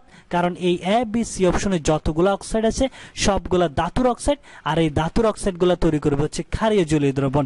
বাট ডি অপশনে যেটা আছে সেটা কার্বন ডাইঅক্সাইড। কার্বন কি ভাইয়া? অধাতু, যেটা একটা অধাতুর অক্সাইড। তো অধাতুর অক্সাইড কি জলীয় দ্রবণ তৈরি করবে? অম্লীয় জলীয় দ্রবণ। দ্যাটস ওয়াই নিঃসন্দেহে আমার কোয়েশ্চেনের অ্যান্সার দাগাতে পারবো কত? ডি অপশনটা। আশা করি ভাই বুঝতে পেরেছেন। আপনি জাস্ট দেখেন সিম্পল বেসিক কনসেপ্টটা অ্যাপ্লাই করেও কিন্তু এই কোয়েশ্চেনগুলো সলভ করতে পারবেন। পাশাপাশি যে ধাতুর অক্সাইডগুলো মনে রাখবেন ক্ষারকীয় অক্সাইড, কারণ এই কোয়েশ্চেনগুলো আবার অন্যভাবেও হতে পারে। কোয়েশ্চেনগুলো হবে নিচের কোনটি ক্ষারকীয় অক্সাইড, এভাবেও কিন্তু কোয়েশ্চেনগুলো হয়, অথবা নিচের কোনটি অম্লীয় অক্সাইড। অপশনে এই এক্সাম্পলগুলো দেওয়া থাকে। এই এক্সাম্পলগুলো আশা করি আপনাদের মনে আছে। তবে বাট আমাদের সবচেয়ে বেশি কনফিউশন ক্রিয়েট হয় একটা হচ্ছে ভাই উভধর্মী অক্সাইড, আর একটা হচ্ছে ভাই নিরপেক্ষ অক্সাইডের ক্ষেত্রে আমাদের সবচেয়ে বেশি কনফিউশনগুলো ক্রিয়েট হয়। উভধর্মী অক্সাইড মনে রাখবেন হচ্ছে ধাতুর অক্সাইড সমূহ। উভধর্মী অক্সাইড কারা? ধাতুর অক্সাইড সমূহ। ধাতুর যে সকল অক্সাইড অ্যাসিড কার দুটোটার সাথে বিক্রিয়া করে, এই যে টিক মার্ক দিলাম, অ্যাসিড কার দুইটার সাথে বিক্রিয়া করে লবণ পানি তৈরি করলে এদেরকে উভধর্মী অক্সাইড বলবো। এই যে এই বেসিক কনসেপ্টটা মনে রাখবেন। উভধর্মী অক্সাইড হবে ধাতুর সেই সকল অক্সাইড যারা অ্যাসিড কার দুটোটার সাথে বিক্রিয়া করবে। এবং এই উভধর্মী অক্সাইডগুলো মনে রাখারও অনেক ট্রিক আপনাদের জানা আছে, এগুলো অ্যাপ্লাই করে মনে রাখবেন। Zinc oxide, aluminium oxide, stannic oxide, lead oxide, এগুলো হচ্ছে সবগুলো হচ্ছে আপনার উভধর্মী অক্সাইড। আর নিরপেক্ষ অক্সাইড কি? অধাতুর অক্সাইড। নিরপেক্ষ অক্সাইড কারা হবে? এগুলো হবে হচ্ছে অধাতুর অক্সাইড। উভধর্মী অক্সাইড কাদের? হচ্ছে ধাতুর অক্সাইড। আর নিরপেক্ষ অক্সাইড হচ্ছে অধাতুর যে সকল অক্সাইড অ্যাসিড কার কোনোটার সাথে বিক্রিয়া করবে না তাদেরকে আমরা বলবো নিরপেক্ষ অক্সাইড। এবং এগুলা নিরপেক্ষ অক্সাইড মনে রাখার অনেক সুন্দর ট্রিক আছে, সেটা হচ্ছে কোনো পানি নাই, কোনো কি নাই? পানি নেই। এভাবে কিন্তু আমরা মনে রাখতাম। এই যে কোনো, কোনো দিয়ে সি, নো দিয়ে নো, কোনো, পানি হচ্ছে H2O, নেই দিয়ে হচ্ছে নাইট্রাস অক্সাইড।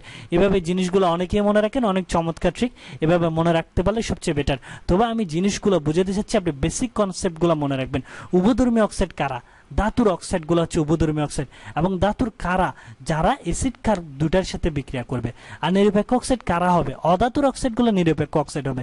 বাট কারা? অধাতুর সেই সকল অক্সাইড যারা অ্যাসিড কার কোনোটার সাথে বিক্রিয়া করবে না। এই বেসিক কনসেপ্টগুলো মাথায় রাখবেন, তাহলে দেখবেন অপশন চেক করে এই কোয়েশ্চেনের মতো আপনি ইজিলি কোয়েশ্চেনগুলো সলিউশন করতে পারবেন।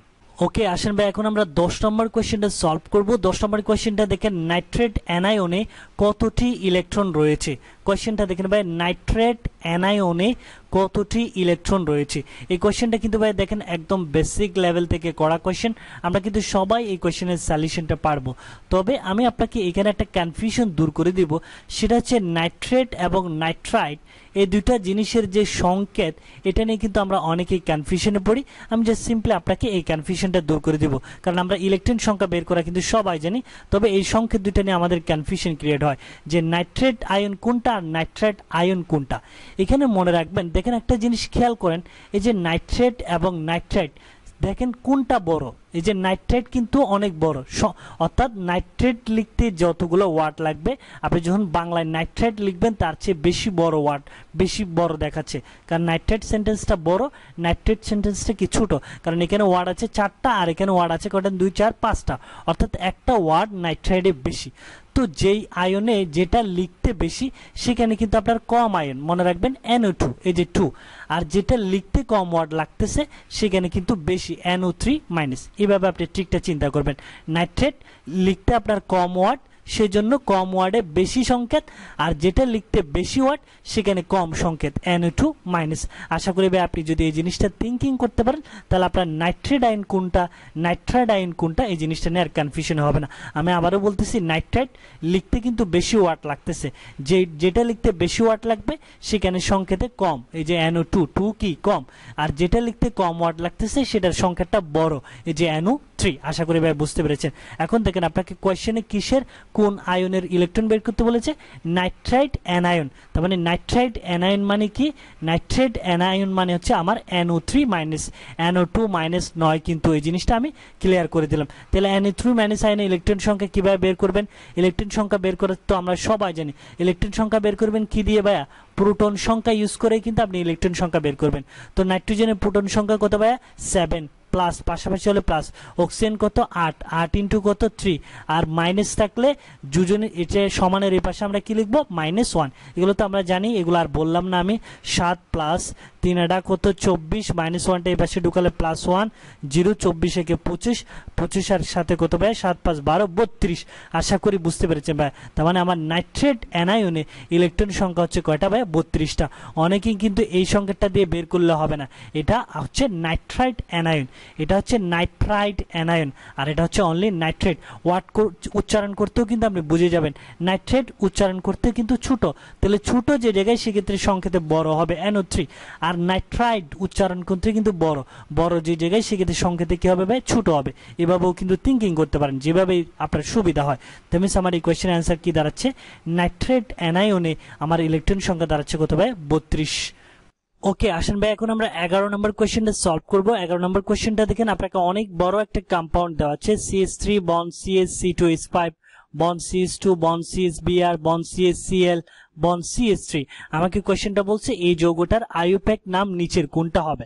এখন আইইউপ্যাক নামকরণ সম্পর্কিত একটা কোয়েশ্চেন প্রায় দেখা যায়, বাট আপনারা কিন্তু এই কোয়েশ্চেনগুলো সলভ করতে ভয় পান।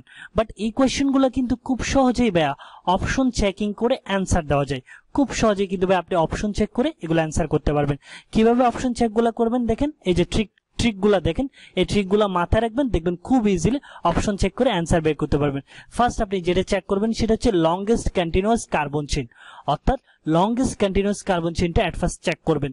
দেন হচ্ছে ভাই স্মলেস্ট নাম্বার অফ প্রায়োরিটি মূলক, কি মূলক ভাই, প্রায়োরিটি মূলক, স্মলেস্ট নাম্বার, অর্থাৎ এটা বোঝাচ্ছে যে পার্শ্ব শিকলের নামকরণটা স্মলেস্ট নাম্বার যেদিক থেকে সেদিকে হবে, পার্শ্ব শিকলের নামকরণটা।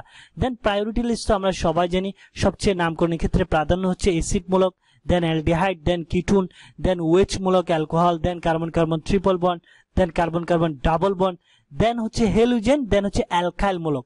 অ্যালকাইল মূলকের নামকরণ হবে হচ্ছে সবার লাস্টে, ঠিক আছে, অ্যালকাইল মূলকের নামকরণ কি সবার লাস্টে, অ্যালকাইলের আগে নামকরণ করতে হবে কার, হেলুজেনের, এবং হেলুজেন এবং অ্যালকাইল এদের নামকরণটা হবে আলফাবেটিক্যালি।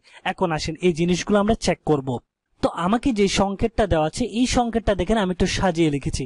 এখন আমাকে চিন্তা করতে হবে লংগেস্ট কন্টিনিউয়াস কার্বন শিকলটা এট ফার্স্ট আমরা চেক করব।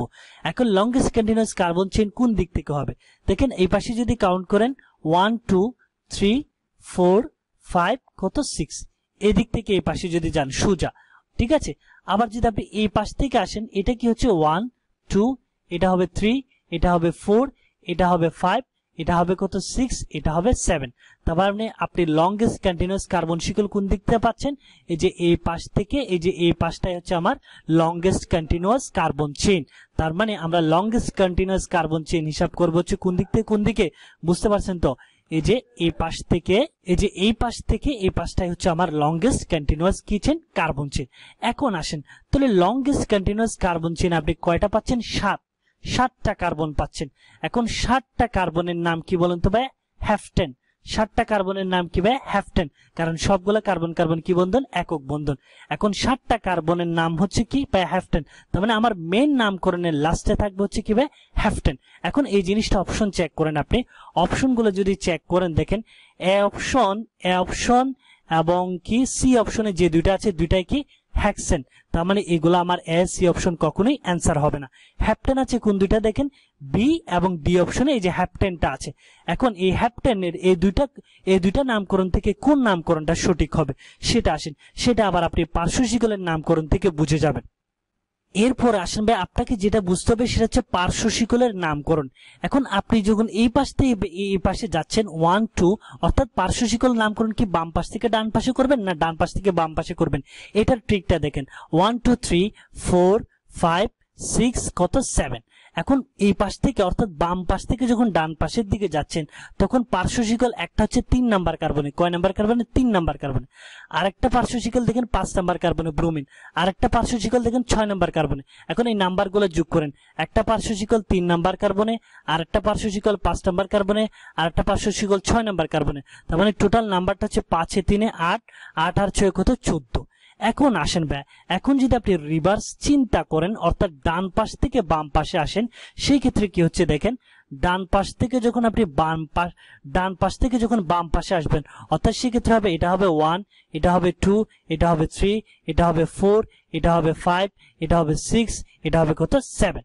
এখন পার্শ্ব শিকল কত নাম্বার কার্বন আছে? এই যে দেখেন 2 নাম্বার কার্বন একটা আছে, তার মানে 2 প্লাস এই যে 3 নাম্বার কার্বন একটা আছে পার্শ্ব শিকল 3 প্লাস এরপরে দেখেন ভাই এই যে 5 নাম্বার কার্বন একটা পার্শ্ব শিকল আছে, তার মানে 5। এখন যদি যোগ করেন 5 এ 3 এ 8, 8 এ 2 কত 10।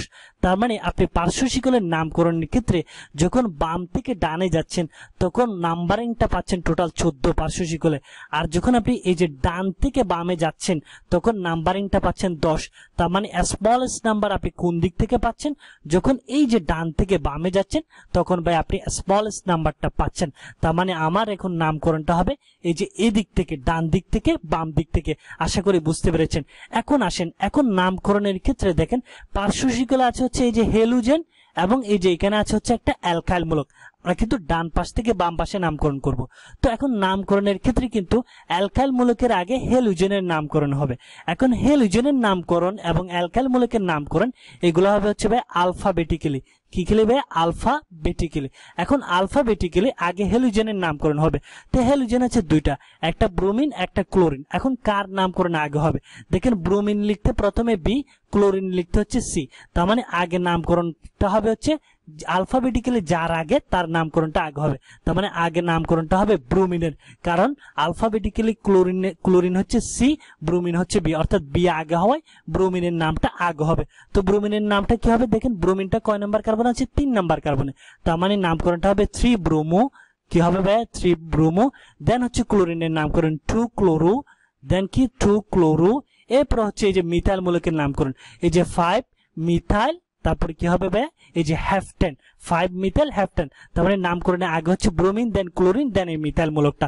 তো এই জিনিসটাও দেখেন, অপশন চেক করেন আপনি, দেখেন এই যে দেখেন বি অপশনে যেটা আছে দেখেন সেখানে কিন্তু ক্লোরিনের নামকরণটা আগে না ভাইয়া, ক্লোরিনের নামকরণ আগে হবে না, নামকরণ আগে হবে কার? ব্রোমিনের। সেজন্য আমার এই ডি অপশনটা কি হবে? সঠিক হবে। বাকিগুলো আপনার দেখারই দরকার নাই। দেখেন দেখেন খুব সিম্পলি এই বেসিক নলেজগুলা, বেসিক থিঙ্কিং গুলো অ্যাপ্লাই করে কিন্তু অ্যান্সার হয়ে যাচ্ছে। ঠিক আছে, পুরো নামকরণ আপনার দেখাই লাগতেছে না। দেখেন বি অপশনটা কেন বাদ গেছে? কারণ ক্লোরিনের নামকরণটা আগে হচ্ছে, কারণ আলফাবেটিক্যালি ব্রোমিনের বি আগে, ক্লোরিনের সি পরে। তার মানে ক্লোরিনের নামকরণ হবে ব্রোমিনের পরে। সেই জন্য আমার বি অপশনটা ইজিলি কি যাবে? বাদ যাবে। আশা করি ভাই আপনি ডিসকাশনটা বুঝতে পেরেছেন। জাস্ট নামকরণের ক্ষেত্রে আপনি ফার্স্টে লংগেস্ট কন্টিনিউয়াস কার্বন চেইন হিসাব করবেন, দেন পার্শ্ব শিকলের নামকরণটা কি বাম পাশ থেকে ডান পাশে করবেন না ডান পাশ থেকে বাম পাশে করবেন, এই ট্রিকটা তো বললাম, এটা অ্যাপ্লাই করবেন।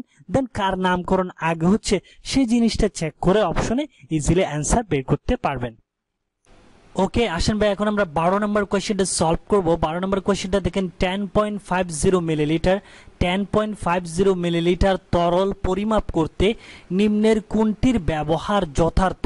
দেখেন ভাই কোয়েশ্চেনটা 10.50 মিলিলিটার তরল পরিমাপ করতে নিচের কোনটার ব্যবহার যথার্থ বা নিচের কোনটার ব্যবহার সঠিক? তরল পরিমাপের ক্ষেত্রে যখন এই বিষয়গুলো চলে আসবে তখন সেক্ষেত্রে আপনি কিছু জিনিস মাথায় রাখবেন, তাহলে ভাই এই কোয়েশ্চেনগুলো আপনার মধ্যে কনফিউশন ক্রিয়েট হবে না। দেখেন ভাই আমি দেখেন লিখে দিয়েছি আপনাকে, ক্ষুদ্র পরিমাপের বিষয় যখন চলে আসবে তখন যথার্থ ব্যবহারের ক্ষেত্রে কোনটার ব্যবহার যথার্থ বা কোনটার ব্যবহার সঠিক? যখন কি পরিমাপ চলে আসবে ভাই? ক্ষুদ্র পরিমাপের বিষয় যখন চলে আসবে তখন যথার্থ ব্যবহারের ক্ষেত্রে প্রায়োরিটি লিস্ট হচ্ছে একদম আপনি প্রথমে প্রাধান্য দিবেন পিপেটকে, দেন প্রাধান্য পাবে বুরেট, দেন প্রাধান্য পাবে মাপন সিলিন্ডার। আশা করি বুঝতে পারবেন। যখন আপনাকে 10 মিলিলিটার, 10.50 মিলিলিটার অর্থাৎ ক্ষুদ্র পরিমাপের যখন বিষয়গুলো চলে আসবে, কারণ পিপেট দিয়েও আপনি তরল পরিমাপ করতে পারবেন, বুরেট দিয়েও পরিমাপ করতে পারবেন, মাপন সিলিন্ডার দিয়েও কিন্তু তরল পরিমাপ করতে পারবেন। তবে যখন যথার্থ ব্যবহারের কথা চলে আসবে ক্ষুদ্র পরিমাপের ক্ষেত্রে, তখন আমরা সবচেয়ে বেশি প্রাধান্য দিব পিপেটকে, দেন বুরেটকে, দেন মাপন সিলিন্ডারকে। আশা করি ভাই বুঝতে পেরেছেন। তবে এখানে আরেকটা জিনিস আমি আপনাকে রিমেম্বার করে দিব, সেটা হচ্ছে বুরেটের ক্ষুদ্রতম একদম ছোট বাগের আয়তনটা হচ্ছে ভাই 0.1 সেন্টিমিটার কিউব। এটা কিন্তু ভর্তি পরীক্ষায় এসেছিল ডাবিতে। বুরেটের একদম ক্ষুদ্রতম ভাগের আয়তন কি 0.1 সেন্টিমিটার। এই ক্ষুদ্রতম ভাগের আয়তন 0.1 সেন্টিমিটার কিউব, এটা দিয়ে বোঝাচ্ছে হচ্ছে বুরেট দিয়ে আপনি সর্বনিম্ন 0.1 সেন্টিমিটার কিউব পর্যন্ত তরল কি করতে পারবেন, পরিমাপ করতে পারবেন। দেন আরেকটা জিনিস পাশাপাশি মনে রাখবেন, সেটা হচ্ছে মাপন সিলিন্ডার দিয়ে সর্বনিম্ন আপনি 1 মিলিলিটার তরল কি করতে পারবেন ভাই, পরিমাপ করতে পারবেন। এই কয়েকটা ইনফরমেশন মাথায় রাখবেন, দেখবেন ইজিলি এই টাইপের অনেকগুলো কোশ্চেন আপনি উইদাউট কনফিউশনে দাগাতে পারবেন। তাহলে ফার্স্ট যে পয়েন্টটা আপনাকে বললাম, ক্ষুদ্র পরিমাপের যখন বিষয় চলে আসবে, সাপোজ 10 মিলিলিটার, 10.50 মিলিলিটার এরকম ক্ষুদ্র পরিমাপের বিষয় যখন চলে আসবে, তখন যথার্থ বা সঠিক ব্যবহারের ক্ষেত্রে আমরা প্রথমে প্রাধান্য দিব পিপেটকে, দেন বুরেটকে, দেন মাপন সিলিন্ডারকে। আর বুরেটের সর্বনিম্ন ভাগের আয়তন হচ্ছে 0.1 সেন্টিমিটার কিউব, মিনস হচ্ছে বুরেট দিয়ে আপনি সর্বনিম্ন 0.1 সেন্টিমিটার কিউব পর্যন্ত তরল পরিমাপ করতে পারবেন। আর মনে রাখবেন, মাপন সিলিন্ডার অথবা মেজারিং সিলিন্ডার দিয়ে আপনি 1 মিলিলিটার সর্বনিম্ন 1 মিলিলিটার তরল কি করতে পারবেন ভাই, পরিমাপ করতে পারবেন। দ্যাটস ওয়াই আমরা এই কোশ্চেনের অ্যান্সার কি দেখাবো দেখেন, 10.50 মিলিলিটার তরল পরিমাপ করতে নিচের কোনটার ব্যবহার যথার্থ হবে। তাহলে তরল পরিমাপের ক্ষেত্রে, সর্বনিম্ন পরিমাপের ক্ষেত্রে আমরা প্রথমে প্রাধান্য দিব পিপেটকে। দ্যাটস ওয়াই আমার এই কোশ্চেনের অ্যান্সার হবে কি ভাই, পিপেট। যেটা আমি আপনাকে এই কোশ্চেনের সলিউশনে বলেছিলাম। অনেকেই এই কোশ্চেনের অ্যান্সারটা কিন্তু বুরেট দিবে, বাট বুরেট কিন্তু সঠিক অ্যান্সার নয়। আমি আপনাকে বললাম ক্ষুদ্র পরিমাপের ক্ষেত্রে সবচেয়ে আগে প্রাধান্য পাবে পিপেট, দেন বুরেট ভাই। এই জন্য আমার এই কোশ্চেনের অ্যান্সার হবে কি, পিপেট। আশা করি ভাই ডিসকাশনটা বুঝতে পেরেছেন। পাশাপাশি এখানে যে কয়েকটা ইনফরমেশন বললাম, এগুলো একটু মাথায় রাখবেন। ওকে, আসেন ভাই এখন আমরা 13 নম্বর কোশ্চেনটা সলভ করব। 13 নম্বর কোশ্চেনটা দেখেন, উত্তেজিত অবস্থায় হাইড্রোজেন পরমাণুর কোয়ান্টাম সংখ্যা n সমান 4 এবং l সমান 1 বিশিষ্ট অরবিটাল নিচের কোনটা। দেখেন ভাই, উত্তেজিত অবস্থায় হাইড্রোজেন পরমাণুর কোয়ান্টাম সংখ্যা n এর মান দেওয়া আছে 4 এবং l এর মান দেওয়া আছে 1। আমাকে বের করতে হবে 1 বিশিষ্ট অরবিটাল নিচের কোনটা। এই কোশ্চেনটা কিন্তু ভাই একদম বেসিক লেভেল থেকে করা কোশ্চেন। যাদের কেমিস্ট্রির বেসিক টেস্ট স্ট্রং তারা কিন্তু খুব ইজিলি এই কোশ্চেনগুলো সলভ করতে পারবেন। আবার অনেকেই কোশ্চেন দেখে ভয় পেয়ে যাবে কি না কি বলেছে। তো আসেন ভাই, আমরা যে 4টা কোয়ান্টাম সংখ্যা জানি, 4টা কোয়ান্টাম সংখ্যা জানি আমরা। একটা হচ্ছে n, যেটা হচ্ছে ভাই প্রধান কোয়ান্টাম সংখ্যা। nটা কি বলুন তো ভাইয়া, প্রধান কোয়ান্টাম সংখ্যা। এই প্রধান কোয়ান্টাম সংখ্যা দিয়ে আমরা কি হিসাব করি বলুন তো, এই প্রধান কোয়ান্টাম সংখ্যা দিয়ে আমরা অরবিট হিসাব করি। কি হিসাব করি, অরবিট। দেন আসেন ভাইয়া এল, এলটা কি বলুন তো ভাইয়া, সহকারী কোয়ান্টাম সংখ্যা। কি কোয়ান্টাম সংখ্যা ভাইয়া, সহকারী কোয়ান্টাম সংখ্যা। এই সহকারী কোয়ান্টাম সংখ্যা দিয়ে আমরা কি হিসাব করি ভাইয়া, অরবিটাল হিসাব করি। কি হিসাব করি, অরবিটাল। মনে আছে আপনার, এই যে সহকারী কোয়ান্টাম সংখ্যা দিয়ে হিসাব করি হচ্ছে অরবিটাল, আর প্রধান কোয়ান্টাম সংখ্যা n দিয়ে হিসাব করি হচ্ছে ভাইয়া অরবিট। ঠিক আছে, তো আসেন ভাই এই জিনিসটাও যদি আপনার মনে থাকে, দেখেন কিভাবে আপনি কোয়েশ্চেন থেকে অ্যান্সারগুলো সলভ করতে পারবেন। এই যে আপনার এই যে কোয়ান্টাম সংখ্যা n সমান 4 বলছে না, এটা আর চিন্তা করার দরকার নাই। কেন না, কারণ আপনার কোয়েশ্চেনে বলছে অরবিটাল বের করতে। তো অরবিটাল বের করা এটা ডিপেন্ড করবে কিসের উপর ভাই, l এর উপর। l মানে কি, সহকারী কোয়ান্টাম সংখ্যা l এর উপর। তার মানে আমার এই যে n = 4 এটা আমার দরকারই নেই, তারপরে কোয়েশ্চেনে দিয়ে দিয়েছে। এই জিনিসটা আপনাকে বুঝতে হবে। যেটা আমাকে অরবিটাল বের করতে বলেছে, তো আমি আপনাকে একটু আগে বললাম অরবিটালটা ডিপেন্ড করবে হচ্ছে l এর উপর, সহকারী কোয়ান্টাম সংখ্যা l এর উপর। তো l = এখানে l এর মান কত দেওয়া আছে, 1। তো এখানে একটা হিসাব আছে, হিসাবটা হচ্ছে এরকম। আমরা জানি সহকারী কোয়ান্টাম সংখ্যা l এর মান 0, 1, 2, 3 এভাবে হয়। যখন সহকারী কোয়ান্টাম সংখ্যা l এর মান 0 হয় তখন অরবিটালটা s হয়। যখন সহকারী কোয়ান্টাম সংখ্যা l এর মান 1 হয় তখন অরবিটালটা p হয়। যখন সহকারী কোয়ান্টাম সংখ্যা l এর মান 2 হয় তখন d হয়। এভাবে 3 হলে f হয়, এইভাবেই যায়। তো দেখেন যেহেতু সহকারী কোয়ান্টাম সংখ্যা এখানে l এর মান 1 বলছে, তাহলে আমার অরবিটালটা কি অরবিটাল হবে ভাই, p পি অরবিটাল হবে। দ্যাটস ওয়াই আমার এই কোয়েশ্চেনের অ্যান্সার হবে ভাই পি অরবিটাল। খুব সিম্পল কিছু কোয়েশ্চেন, জাস্ট আপনাকে থিঙ্কিংটা বুঝতে হবে যে আপনাকে কি বের করতে বলছে। দেখেন আপনাকে অরবিটাল বের করতে বলেছে, তো আমি আপনাকে বললাম অরবিটালটা ডিফেন্ড করবে হচ্ছে সহকারী কোয়ান্টাম সংখ্যা এল এর মান থেকে কিন্তু আমরা অরবিটালটা বের করব, অর্থাৎ অরবিটাল ডিফেন্ডেড সহকারী কোয়ান্টাম সংখ্যার উপর। আরেকটা জিনিস মনে রাখবেন, অরবিট ডিফেন্ড করবে হচ্ছে প্রধান কোয়ান্টাম সংখ্যার মানের উপর। এই যে সিম্পল কয়েকটা বেসিক নলেজ মনে রাখবেন, তাহলে দেখবেন ভাই এই টাইপের কোয়েশ্চেনগুলো ইজিলি সলভ হয়ে যাবে। আসেন ভাই এখন আমরা 14 নম্বর কোয়েশ্চেনটা সলিউশন করব। 14 নম্বর কোয়েশ্চেনটা দেখেন, BaMnF4 একটা কম্পাউন্ড দেওয়া আছে এবং Li2 ম্যাগনেসিয়াম Fe(F6) অনেক বড় সাইজের দুটো কম্পাউন্ড দেওয়া আছে। আমাকে কোয়েশ্চেনটা বলছে এই যৌগদ্বয়ে ম্যাঙ্গানিজ ও আয়রনের জারণ সংখ্যা যথাক্রমে কত। আমাকে দুইটা বড় সাইজের কম্পাউন্ড দেওয়া আছে, এই দুটো কম্পাউন্ডে ম্যাঙ্গানিজ এবং আয়রনের জারণ সংখ্যা কত হবে সেটা আমাদেরকে বের করতে হবে। তো আমরা তো জারণ সংখ্যা বের করা সবাই জানি, তবে এখানে আমি আপনাকে অনেকগুলো কম্পাউন্ডে অনেকগুলো মৌলের জারণ মান আপনারা অনেকেই কনফিউশনে পড়ে যান কি +1 হবে না +2 হবে। এটার জন্য আমি একটা ট্রিক আপনাদেরকে বলে দিচ্ছি, সেটা হচ্ছে আপনারা যা সিম্পল এই জিনিসটা মনে রাখবেন, ক্ষার ধাতু যেগুলো আছে এগুলার জারণ মান হচ্ছে ভাই +1। ক্ষার ধাতু সময়ের জারণ মান কত? +1।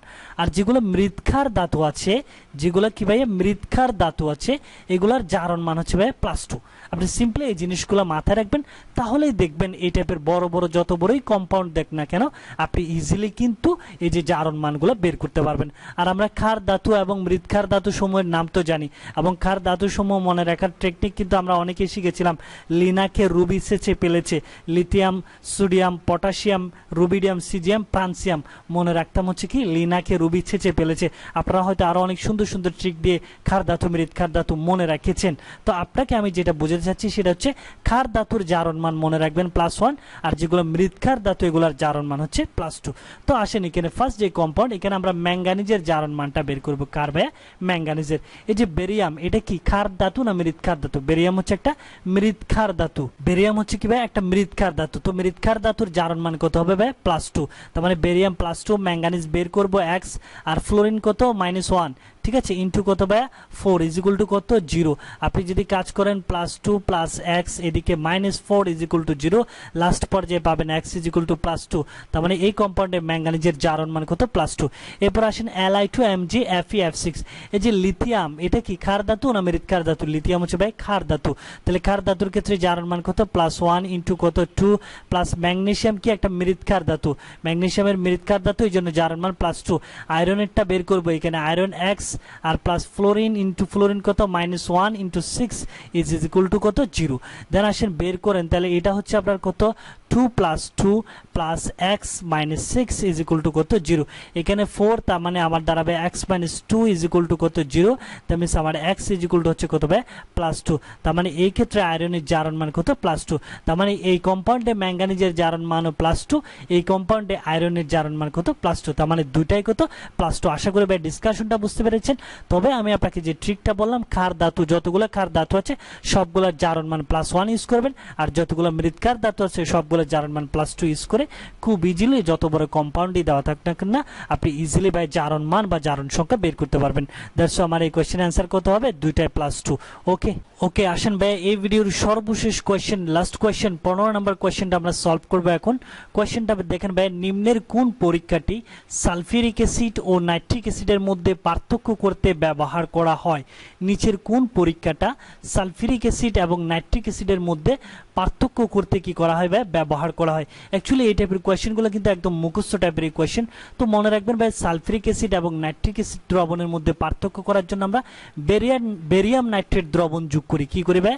বেরিয়াম নাইট্রেট দ্রবণ যোগ করে আমরা সালফিউরিক অ্যাসিড এবং নাইট্রিক অ্যাসিডের মধ্যে কি করি ভাই? পার্থক্য করি। পাশাপাশি আমি আর সিম্পল কয়েকটা জিনিস আপনাকে রিমেম্বার করে দিতে চাচ্ছি, সেটা হচ্ছে আপনারা যারা আমার গুণগত রসায়ন চ্যাপ্টারের প্লেলিস্টের ভিডিওগুলো দেখেননি, তারা অবশ্যই এই গুণগত রসায়ন চ্যাপ্টারের প্লেলিস্টের ভিডিওগুলো দেখে নেবেন। কারণ ওইখানে আমি বিভিন্ন আয়ন শনাক্ত করে নিই এবং বিভিন্ন পরীক্ষায় ব্যবহৃত প্রয়োজনীয় দ্রবণ নিয়ে অনেক ইন ডিটেলসে বিস্তারিত আমি ওখানে আলোচনা করেছিলাম। আমি সবাইকে রিকোয়েস্ট করব সবাই আমাদের চ্যানেলের প্লেলিস্টে গিয়ে গুণগত রসায়ন চ্যাপ্টারের ওই কোয়েশ্চেন ব্যাংকের সলভিংয়ের ওই সিরিজগুলো দেখে নেবেন। তবে এখানে আমি সিম্পল কয়েকটা জিনিস আপনাকে রিমেম্বার করে দিই যেগুলো ভর্তি পরীক্ষায় সবচেয়ে বেশিবার এসেছিল। ফার্স্ট ওয়ান হচ্ছে যে ক্যালসিয়াম 2+ আয়ন শনাক্ত করে নিয়ে নিচের কোনটা প্রয়োজনীয় দ্রবণ কোনটা, এটা হচ্ছে ভাই অ্যামোনিয়াম অক্সালেট। কি ভাই? অ্যামোনিয়াম অক্সালেটটা এই যে ক্যালসিয়াম 2+ আয়ন শনাক্ত করে নিয়ে কি করা হয়? ব্যবহার করা হয়। এটা অ্যামোনিয়াম অক্সালেট লেখা না থেকে সংকেত আকারেও দেওয়া থাকতে পারে, সেটা হচ্ছে সংকেতটা হচ্ছে NH4 C2O4 C2 কি ভাই? O4, এটা হচ্ছে অ্যামোনিয়াম অক্সালেটের সংকেত, ঠিক আছে। দেন হচ্ছে সোডিয়াম আয়ন শনাক্ত করে নিয়ে কি ব্যবহার করা হয়? সোডিয়াম আয়ন শনাক্ত করে নেওয়া হচ্ছে ভাই, এটা হচ্ছে ভাই পটাশিয়াম পাইরো অ্যান্টিমোনেট ব্যবহার করা হয়। কি ভাই? পটাশিয়াম পাইরো অ্যান্টিমোনেট, ঠিক আছে। সংকেতটা মনে রাখবেন K2H2SB2O7। এটা কিন্তু অনেক বিশ্ববিদ্যালয়ে ভর্তি পরীক্ষা এসেছিল। সোডিয়াম আয়ন শনাক্ত করে কোনটা ব্যবহৃত হয়? আর অ্যামোনিয়াম আয়ন শনাক্তকরণ হচ্ছে আপনার নেসলার দ্রবণ বা নেসলার বিকারক ব্যবহার করা হয়। এটা হচ্ছে আপনার নেসলার বিকারক বা নেসলার দ্রবণের সংকেত সোডিয়াম হাইড্রোক্সাইড মিশ্রিত পটাশিয়াম টেট্রাহাইড্রো মার্কিউরেট, এটাকে বলা হয়েছে ভাই নেসলার দ্রবণ। এগুলো নিয়ে আমি ইন ডিটেলস আমি আপনাকে আবারও বলছি গুণগত রসায়ন চ্যাপ্টারে ইন ডিটেলস অনেক বিস্তারিত আমি এই জিনিসগুলো নিয়ে আলোচনা করেছি। যেহেতু ভিডিওটা লেংদি হয়ে যাচ্ছে অনেক, সেই জন্য আমি শর্টকাটে এই কয়েকটা জিনিস আপনাকে রিমেম্বার করে দিলাম। এগুলো একটু মাথায় রাখবেন, কারণ ভর্তি পরীক্ষায় ক্যালসিয়ামটা সবচেয়ে বেশিবার এসেছিল, সোডিয়াম আয়ন এবং অ্যামোনিয়াম আয়ন এই কয়েকটা আয়ন শনাক্তকরণে প্রয়োজনীয় দ্রবণ ভর্তি পরীক্ষায় অনেকবার এসেছিল। এই জিনিসগুলো মাথায় রাখবেন। ওকে, টুডে আপ টু দিস। পরবর্তী ভিডিও দেখার আমন্ত্রণ জানিয়ে আজকের ভিডিওটা এখানেই শেষ করছি। Thanks for watching the video.